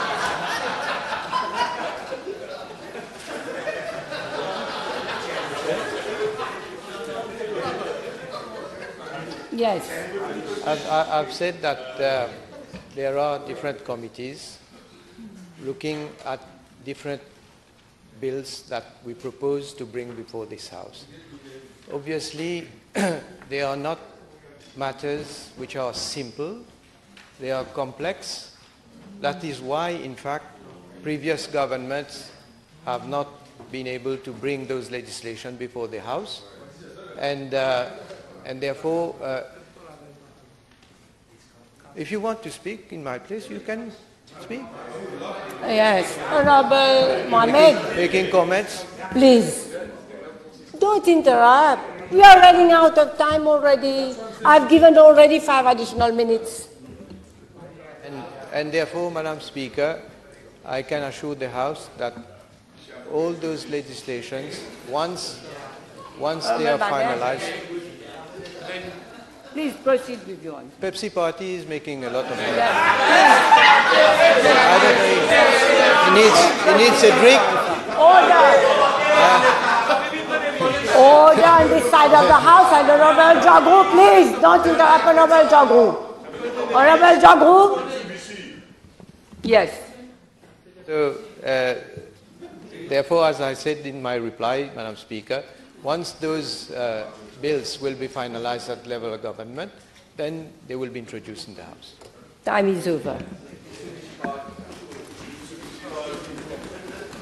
Picture B243 in regard to the Ministerial Committee on Electoral Reforms will be replied by the Honourable Prime Minister, time permitting. Honourable Amiamia.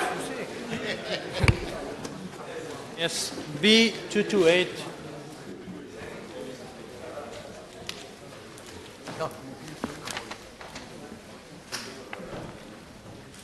Madam Speaker, in the government program 2015-2019, it is clearly stated at paragraph 261 that private television broadcasts will be permitted. Madam Speaker, provisions already exist in the Independent Broadcasting Authority Act for the authority to issue licenses to private television operators. However, in reply to previous parliamentary questions, since 2008, the then Prime Minister informed the House on several occasions that one factor that has so far inhibited the advent of private television is Section 19 3H of the IBA Act, restricting the limit of foreign shareholding in a company applying for a license to 20%. Madam Speaker, may I remind the House that one of the measures announced in my budget speech 2016-2017 relates to the merging of the regulatory bodies, namely the Information Communication Technologies Authority and the Independent Broadcasting Authority, in order to adapt to the convergence of technology. May I also remind that government had agreed to the merger of the ICTA and the IBA on account of technological convergence in the ICT and the broadcasting spaces.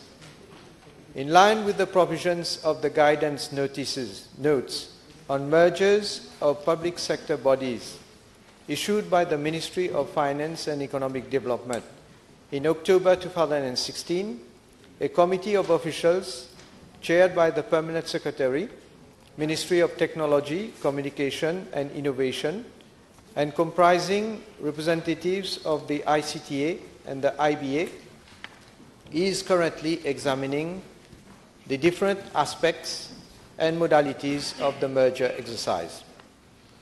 The committee will also rope in representatives of the Prime Minister's Office, the Ministry of Finance and Economic Development, and the Attorney General's Office, in view of the fact that there are pertinent and technical issues to be addressed, including the types of licenses and the penalties to be provided under the new proposed legislation. The committee will make recommendations as appropriate to government on the setting up of the new regulator with a new identity and new responsibilities, and pave the way for the elaboration of the Broadcasting and Communications Authority Bill. I wish to emphasize that it is proposed to review the foreign shareholding threshold of 20% under the new legislation, with a view to attracting more applicants, especially foreigners, to apply for private television license.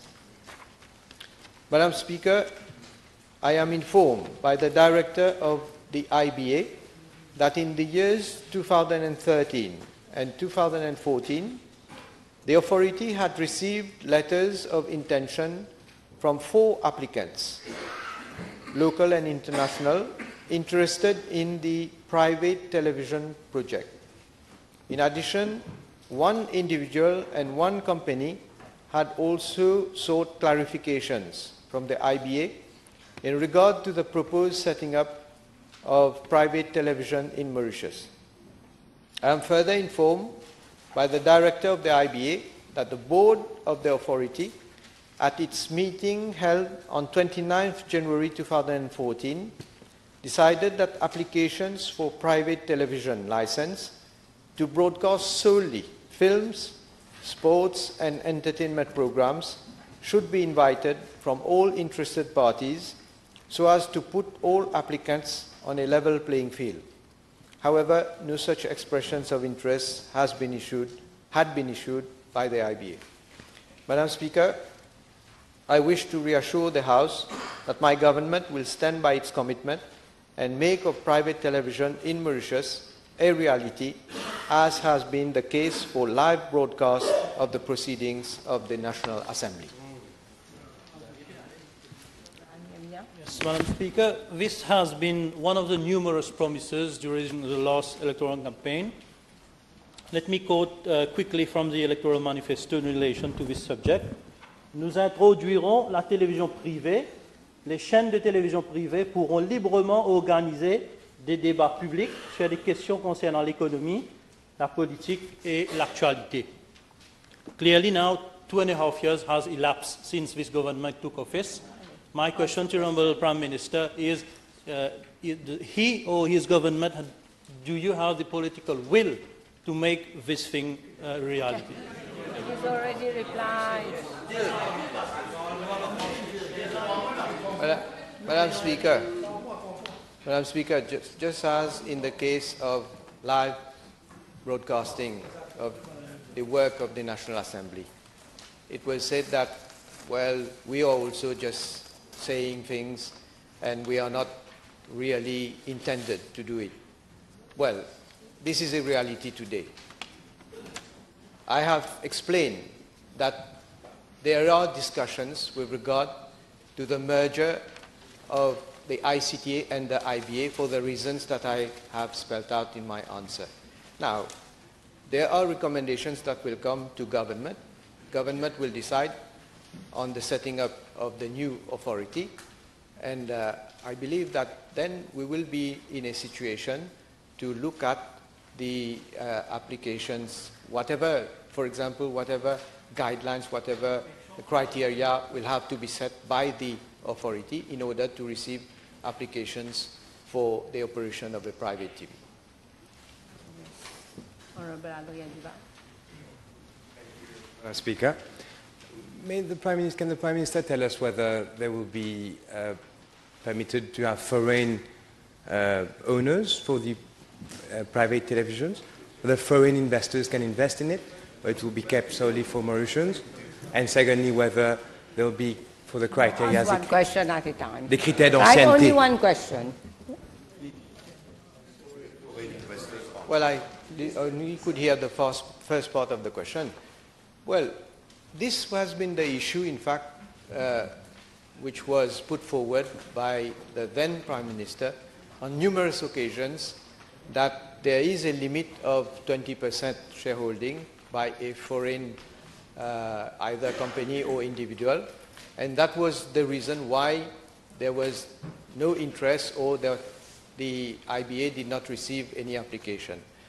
And I believe that that would really deter interest from foreigners. And I have replied in my answer. I've said that this issue will have to be looked at, and certainly we believe, but this will have to be discussed at the level of government, but we believe that the threshold of 20% is in fact too low. Next question, Robert Badwan.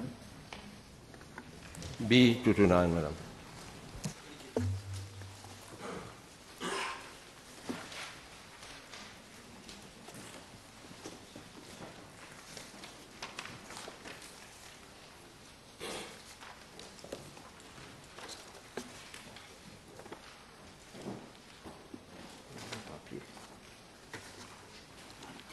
Sorry about that, Madam Speaker.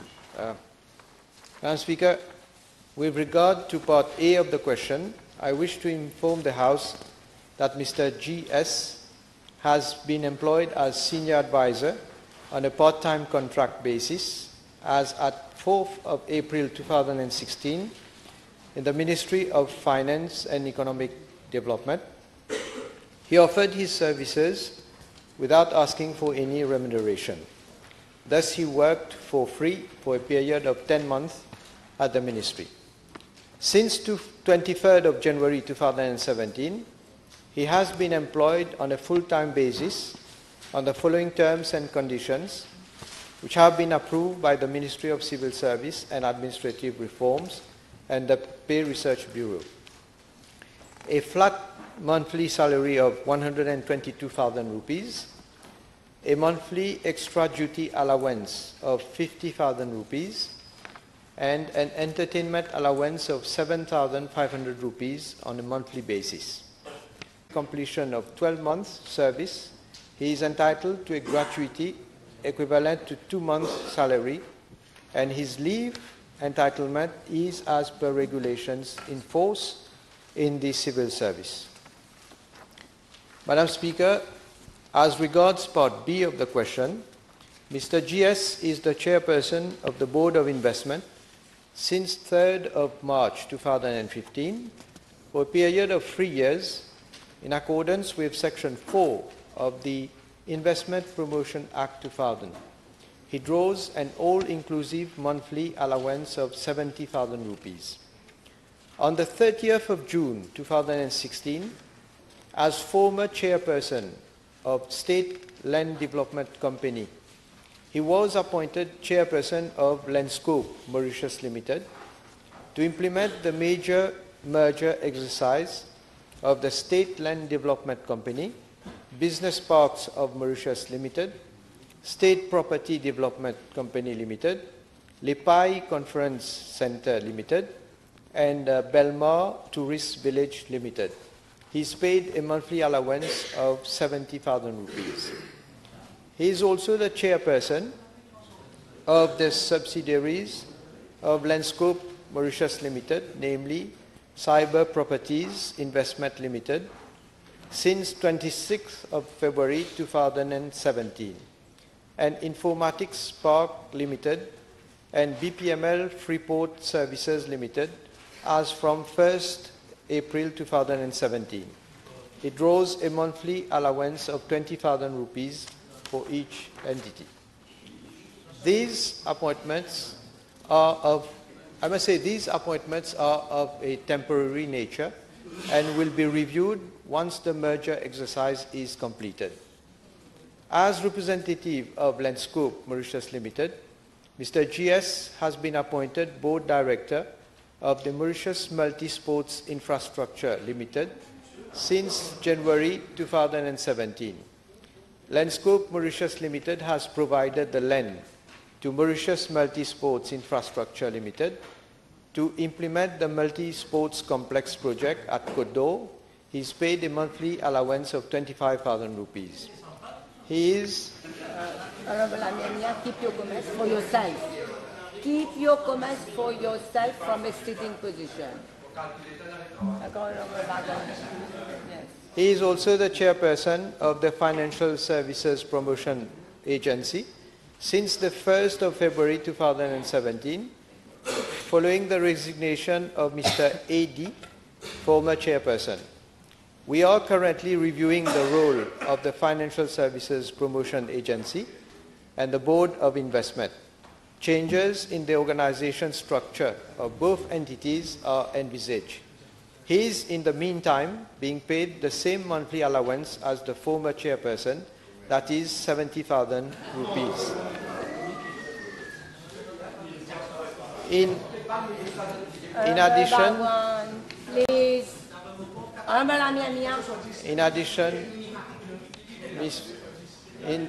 In addition, Mr. GS is a member of the board of the Tertiary Education Commission since the 14th of April 2015, for which he is entitled to a fee of 2,000 rupees per sitting. Madam Speaker, regarding parts A, 1 and B2 and B3 of the question, the information is being tabled.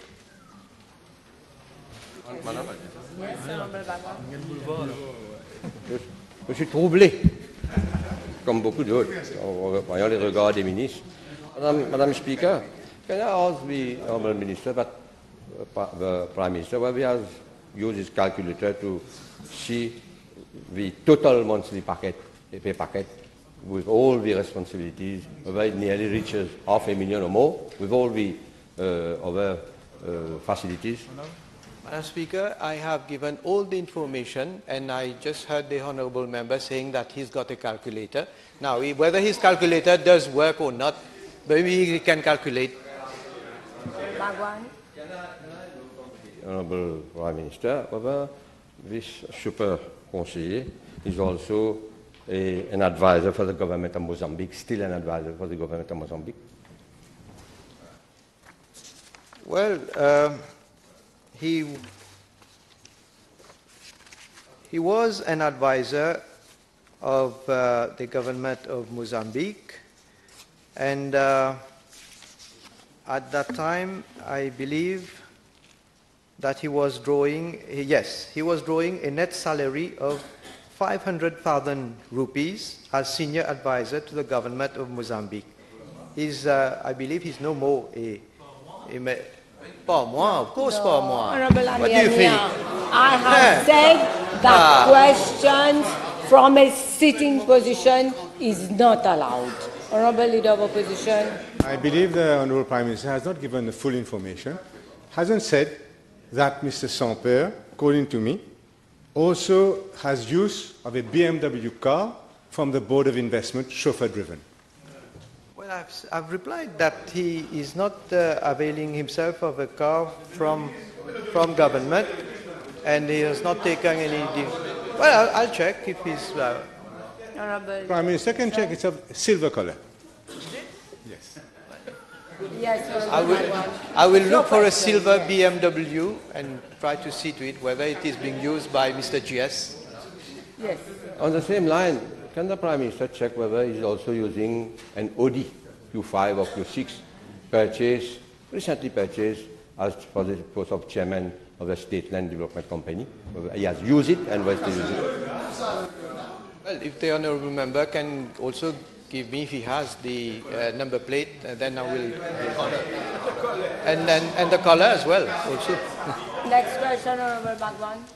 Supplementary? Hello? No. Next question. Okay. Supplementary. B230.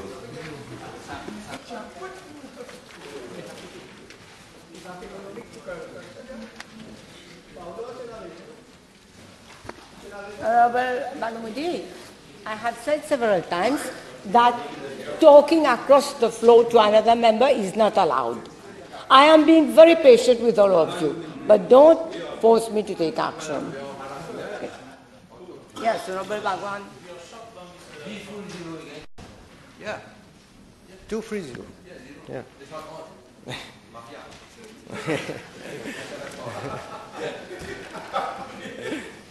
Well, Madam Speaker, in respect to part A of the question, I am informed that no license has been issued recently to SMS Parias Limited to operate at Champ de Mars. SMS Parias Limited is the holder of a bookmaker license since 18th August 2008 under Section 44(4) of the Gambling Regulatory Authority Act. Under this license, the company is authorized to conduct fixed odds betting on local races through remote communication via SMS only at such place outside the racecourse as may be approved. Operators offering betting through remote communication have to provide facility centers as part of their conditions of license to allow their clients to manage their accounts. This comprises opening and closing accounts, making deposits, and effecting withdrawals. No betting activities are possible or authorized in these facility centers. I am informed that SMS Parias Limited has 20 such facility centers around the island, including one at Champ de Mars, and it has paid the fees as prescribed under the third schedule of the Gambling Regulatory Authority Act. Madam Speaker, in reply to part A1 of the question, I presume that the Honourable Member is referring to the dispute between the Mauritius Turf Club and the SMS Parias Limited regarding the dues and charges claimed by the former, and not on the issue of license or permit as stated by the Honourable Member. The contention between the Mauritius Turf Club and the SMS Parias Limited relates A, to the charge of 4.5% on its weekly turnover, which the Mauritius Turf Club has been imposing upon SMS Parias Limited since 2014, and B, the sum of 5.9 million rupees, which the Mauritius Turf Club is claiming as unpaid dues from SMS Parias Limited for the racing season of 2016. Whilst for the racing seasons of 2014 and 2015, SMS Parias Limited paid its dues, albeit under protest, to the Mauritius Turf Club on the basis of 4.5% on its weekly turnover. In 2016, it paid its charges on the basis of 3.75% on its weekly turnover, that is, on the same rate as paid by the off-course bookmakers. The 5.9 million rupees that the Mauritius Turf Club is claiming represents the difference of 0.75% of the weekly turnover for 2016. In 2017, the Mauritius Turf Club maintained the charge of 4.5% of the weekly turnover, and in addition claimed the 5.9 million rupees supposedly owed to the club, whereas SMS Poyas Limited maintained its stand and refused to pay either. The charge of 4.5% on its weekly turnover and the dues of 5.9 million rupees are deemed as unfair and excessive by SMS Poyas Limited, which has objected thereto.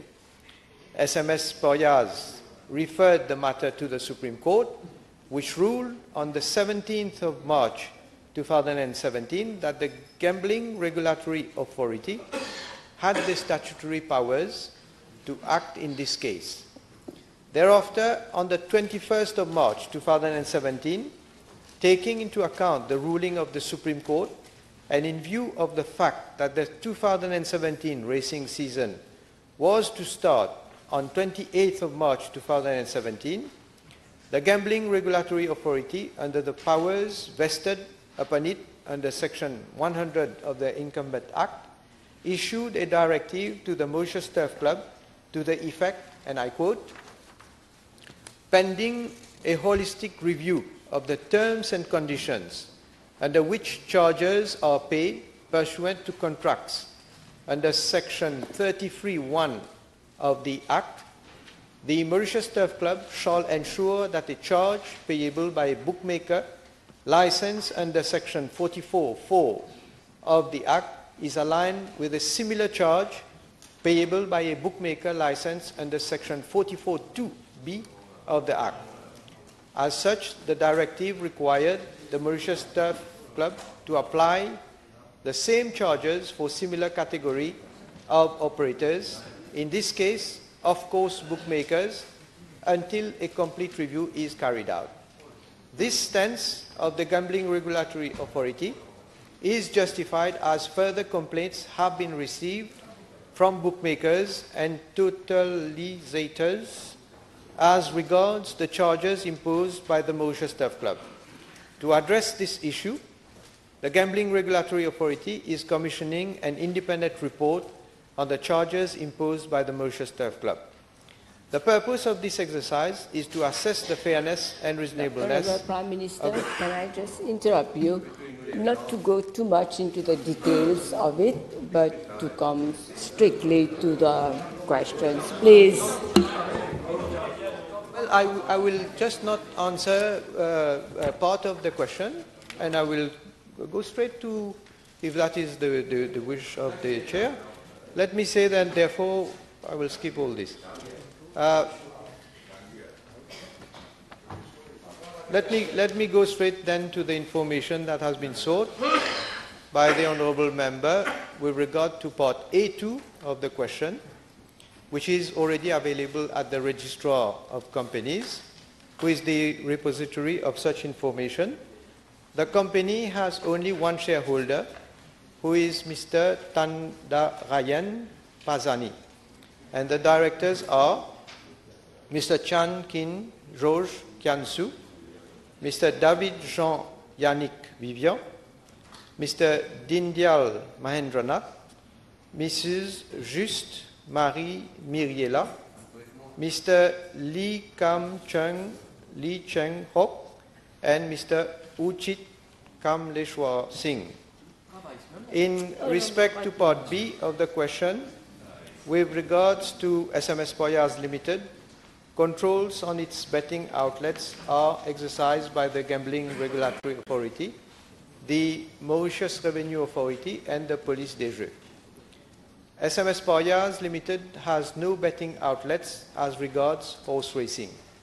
Madam Speaker, as I mentioned earlier, and at the risk of repeating myself, no betting activities are possible or authorized in the facility centers owned by SMS Poyas Limited. In addition, the same rules and conditions apply for SMS Poyas Limited as regards betting outlets operated by other owners, namely, 1. In line with existing rules and conditions, minors are not allowed to bet. 2. The operator is connected to the GRA betting control system, which is located at the Mauritius Revenue Authority. and where any suspicious or doubtful transactions are immediately queried. 3. A series of conditions has to be followed when... Sorry, Honorable Anyanya, you are interrupting from a sitting position. Please stand up and tell me what you have to say. If you got a point of order, you raise your point of order. I'm taking too much time for this question. But look, it's a very long question. You can table it. Honorable Anyanya, allow me to tell you that it's for the chair to rule out. If the question asked is not replied, then it's the responsibility of the chair to see to it that the ministers at least is given time to reply to his question. When he was being too long, I have interrupted him. Now it's not for you to decide. It's for the chair to decide as to whether the reply is long or not. Yes, Honourable Prime Minister. Madam Speaker, the Honourable Member should read Part B of the question. If any control is exercised, this is what I'm replying. Please so you listen again. You listen again. I will repeat again. In addition, the same rules and condition applies to SMS Poyas Limited, in case you haven't heard, as regards betting outlets operated by other owners, namely 1, in line with existing rules and conditions, minors are not allowed to bet.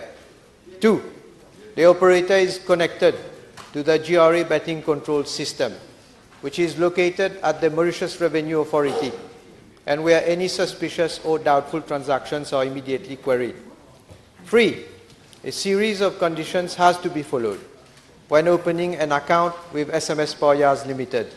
The applicant is required to fill and sign a registration form, make a minimum deposit of 10 rupees, submit his ID card or passport, and provide a SIM card which is registered in his own name and which must be his primary SIM. Regular inspections are carried out by the Gambling Regulatory Authority. The inspectors of the authority conduct inspections of the facility centers and 1 principal place of business and 9 outlets as regards football betting on a fortnightly basis. The purpose of these inspections is to ensure compliance to the conditions of the license and provisions of the Incumbent Act.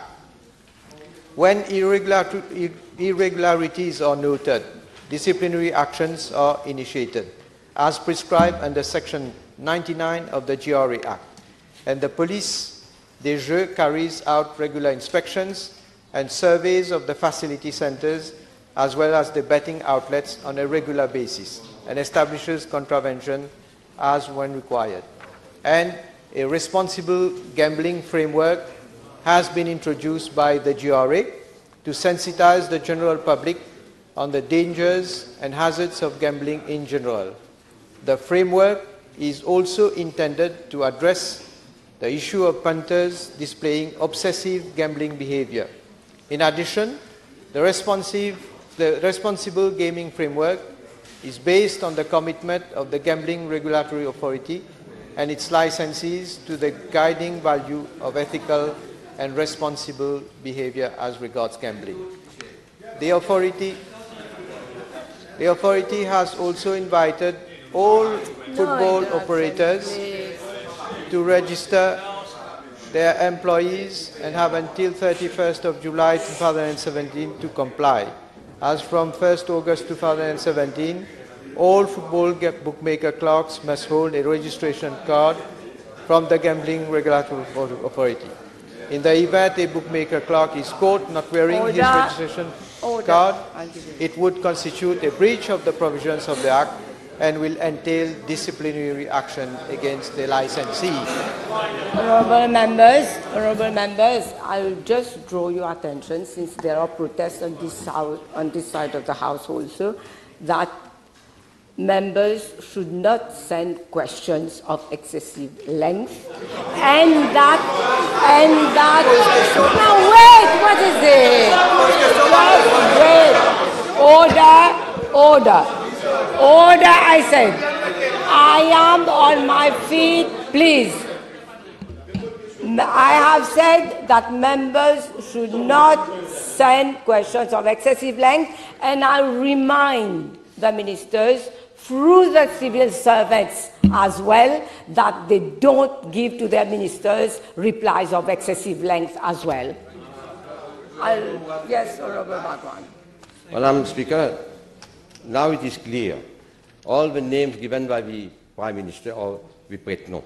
We all know the incestuous relationship between the owner of SMS Parial, Mr. Lissim, and the chairperson of the GRA, who was an ex-candidate of the MSM. I'm asking my question. Honorable Bhagwan, you are tabling your paper, right? Because if you make allegations, then you should be able to. The chairperson of the GRA, Mr. Gulbul, was a candidate of the MSM. Can I ask the Prime Minister whether he has been able to see whether there has not been a case of conflict of interest between the chairperson of the GRA, who is a close friend of Mr. Lissim, has he himself, while discussing the whole issue, has been the lawyer I'm tabling of the SMS Parias in a case before the Supreme Court I'm tabled the document. Dated in the matter SMS Parias versus the Commissioner of Police, and here I see Mr. Bulbul was the representing Mr. Lissim. And we all know Mr. Lissim. I'm finished. No, I'm down here. No, Soleil.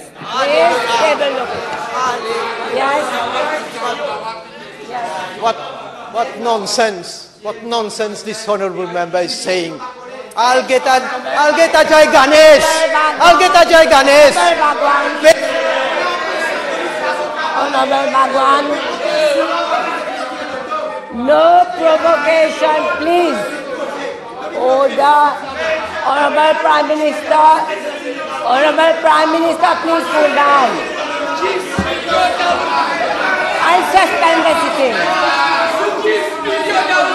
Honorable Bhagwan, please, on this item of the House, please. Now, if you continue with this, I'll have to suspend the session. If you want this, then we'll have to suspend the session. Okay? Yes. We've already run out of time on another supplementary question. I haven't replied because we are talking about I'll get protégé sous là pour qu'on dise l'auto, pas honte. The honourable member is making allegations with regard to, I have given the names. Madam Speaker, how would I know who are these people? He's saying that they are Pretno. If you know, give the information. Be precise. Be precise. Don't come and say they are Pretno. I can also say such things with regard to him. So, and then with regard to the conflict of interest, I will look into I haven't taken cognizance of the document that has been tabled in this House. I will look into it. Yes, Honorable Bhagwan. I know from the Prime Minister, there was previously in the Commission of Inquiry report on horse racing, mention was made about the connection of the servers, the bookmaker to the server, and SMS Parial didn't connected to the main server. Can I know from the Prime Minister whether now SMS Parial is connected to the main server of the GRA?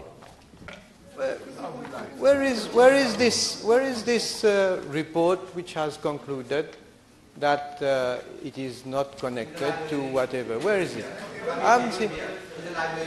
Well, about what? Horse racing? No, Madam Speaker, let me say, the honourable member asked a question about SMS Parias, whether it is operating in Champ de Mars. I have replied, I have said that it is not operating at Champ de Mars with regard to the issue that has been raised, because it operates a system where you bet by SMS. And the office that it has at Champ de Mars does not accept people to come and gamble and to bet with cash or whatever, in whatever way.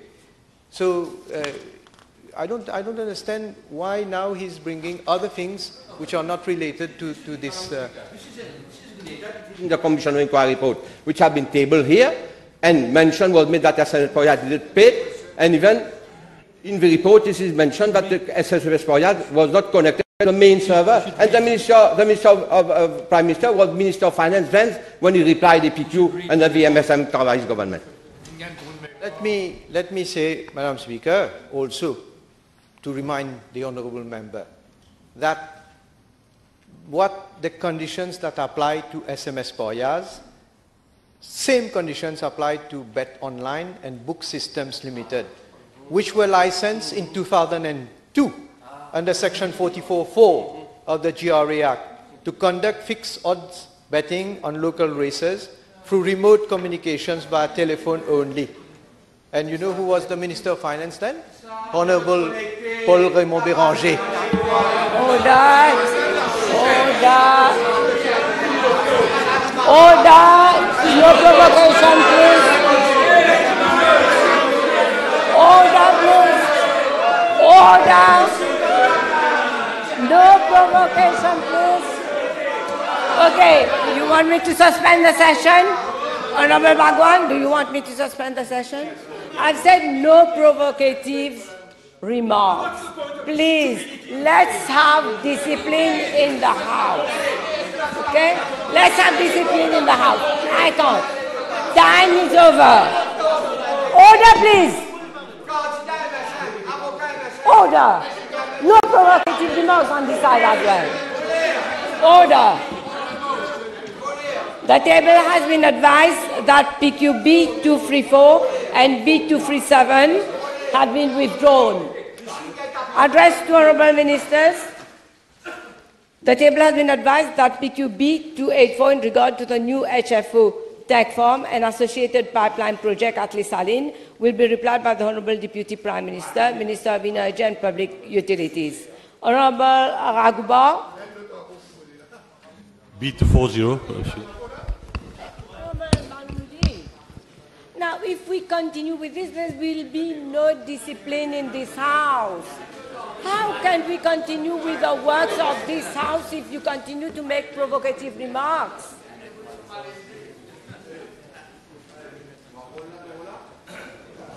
Madam Speaker, in my reply to PQB 981, I informed the House that road safety is high on the agenda of government and a national road safety strategy for the years 2016 to 2025 has been adopted and being implemented.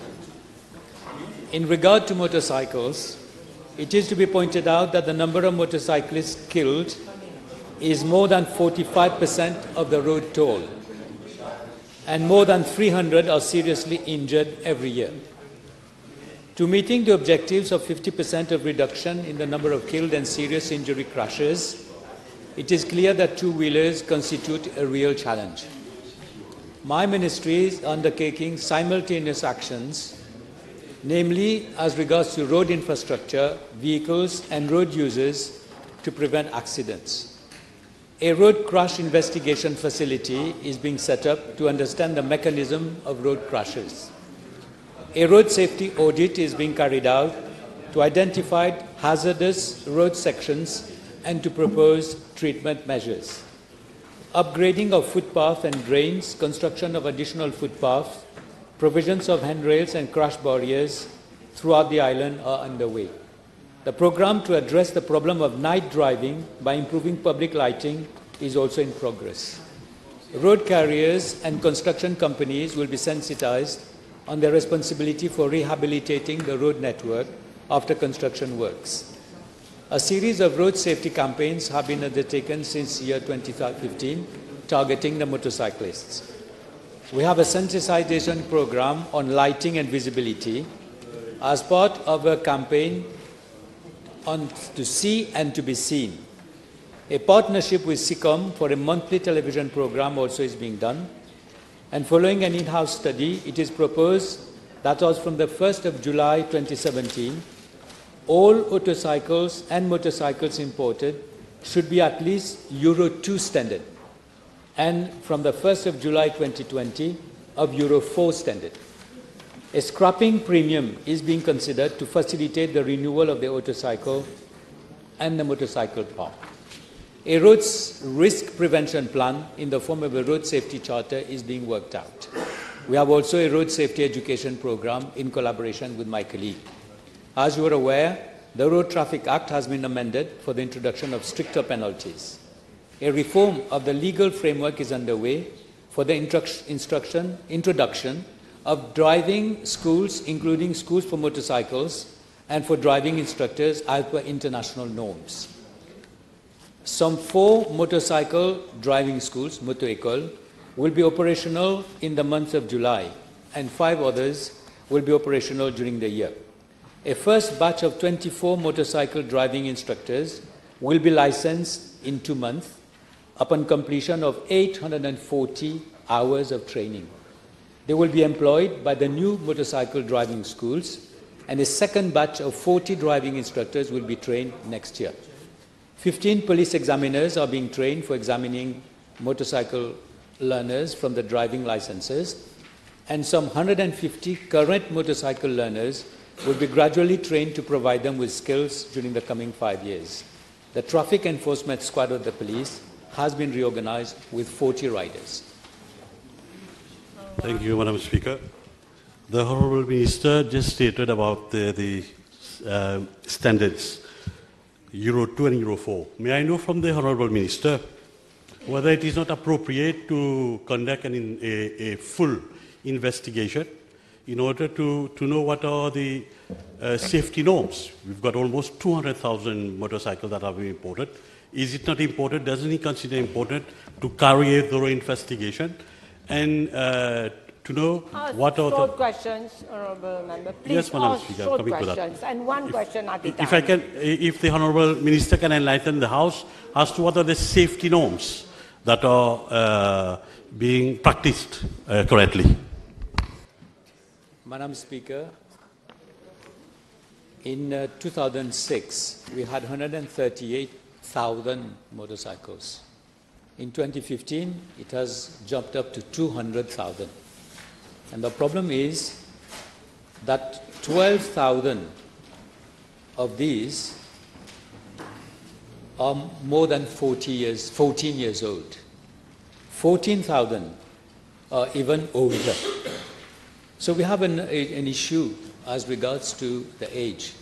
That's why we will come to the Minister of Finance to see whether we can have some sort of a premium to encourage people to scrap their old motorcycles. As regards to norms, we have done a study and come to the conclusion that we have on the international front, you have motorcycles which are imported from China and which are not of Euro standard. So that's why we have worked out a series of measures, and that's why we are implementing this new measure that as from July 2017, and these are going to be, we are going to ask the Minister of Finance to introduce those amendments. As from July 2017, it is proposed that we should have at least Euro 2 standard, and as from 2020, Euro 4 standard. Yes, Honourable Anwar. Sometimes back, the Honourable Minister, if the Honourable Minister can confirm, there was the proposal for fitness tests to be carried out for these motor vehicles as well. May I know what is the status now? We are considering the possibility of doing those tests at the free fitness centres. Blamos. Thank you, Madam. I'd like to find out from the Minister whether in regard to the electric cycle or motorcycle or bicycle, whether he intends to take measures to regulate them. Yes, we are working with the State Law Office about that. Could the Honourable Minister consider, just as in other jurisdictions, one of them being Malaysia, whether you could consider in some areas and sensitive areas of Mauritius to have motorcycle lanes just for motorcycles or two-wheelers? That's a very good suggestion, but the roads are very narrow in Mauritius. I think this can be done only in the new urban areas that we are going to develop. That is, we have lanes for pedestrians and lanes for two-wheelers. We are trying to do something in Port Louis where we are going to remove all the parkings and have 3 lanes on the main roads, and the left lane will be allocated to the buses and to the two-wheelers in Port Louis. We are trying a pilot basis on this on a pilot basis. Next question, Honorable Adbo. B2 forward.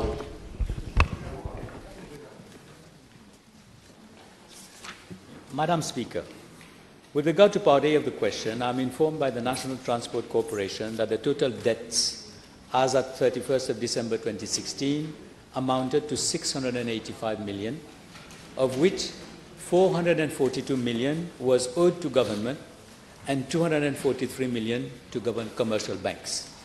As regards to the debt owed to government, it dates back to 1980, where several loans totaling a sum of 154 million were taken at different times.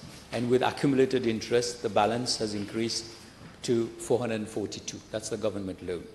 It is to be noted that the National Transport Corporation has made a request that these long outstanding government debts be converted into equity, and this is currently being studied by the Ministry of Finance. The loans contracted with the commercial banks are for the acquisition of buses and are being serviced as and when they fall due. I wish to inform the House that the National Transport Corporation acquired 100 semi-low-floor buses in April 2016 without securing any new loan.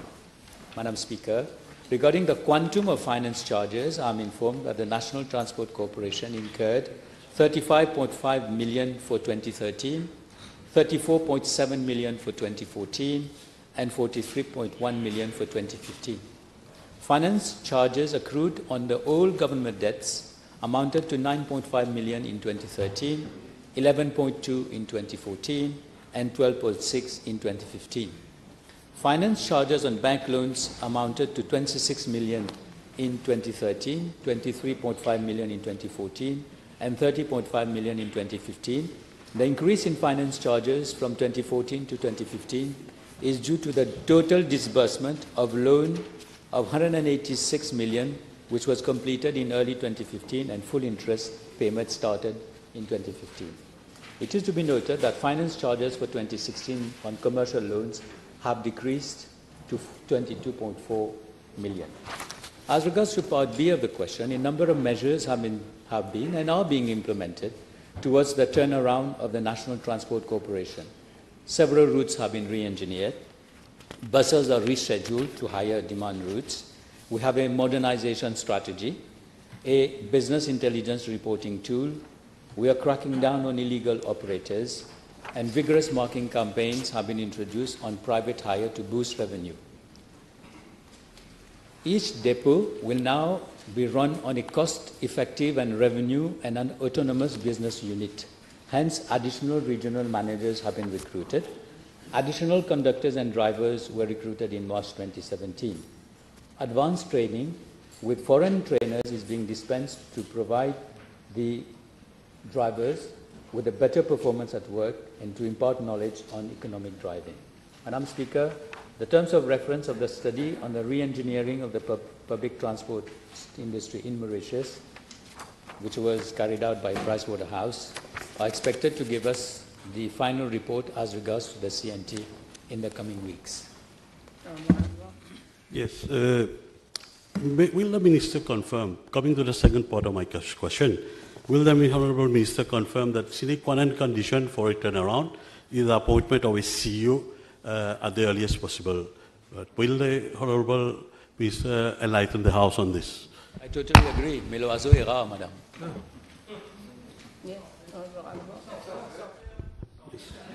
Yeah. Yes. May I know also from the Honourable Minister regarding whether all these loans that have been taken, I think at the level of SBM, were all guaranteed by the government? No, they are guaranteed by the assets of the company. Thank you, Madam Speaker. I've read the interview of Mr. George Chung, Senior Advisor, and he said that the Metro Express will target specifically bus riders and motorcyclists. Coincidentally, the last two questions. Now, will that not impact adversely on the debt level, because we are removing people from the bus, will that not impact adversely on the debt level already so high? The debt level is being reduced because the performance of the corporation is better, because we had only 40% of the routes which were profitable, and now it's above 50%. I don't think that the targeting of the specific road users will have an impact, because, as we said, we'll have the perfect integration between the Metro Express and the bus system. Thank you, Madam Speaker. In fact, I was going to ask the Minister regarding the appointment of the CEO. I think it is long overdue. Is he looking at the reasons why he is not able to catch the rare bird? The problem is we had a lady who was, in fact, a civil servant, but when who was the officer in charge, but when she was promoted, she decided to come back to the service. I understand that it's not easy to have somebody in the transport management field. We were working with SILT and to see whether we can find somebody. So we have a management team today, and we'll come with advertising to see whether we can find the rare bird. Can the Honourable Minister confirm to the House, under the Code budget financial support to bus companies, funds are diverted through the NTA to bus companies, and in the case of the NTC, an amount of 288 million rupees is dished out to this NTC every year?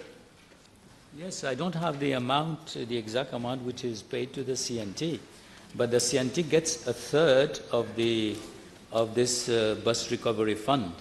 A third of it goes to the other companies, and the third goes to the individual bus owners.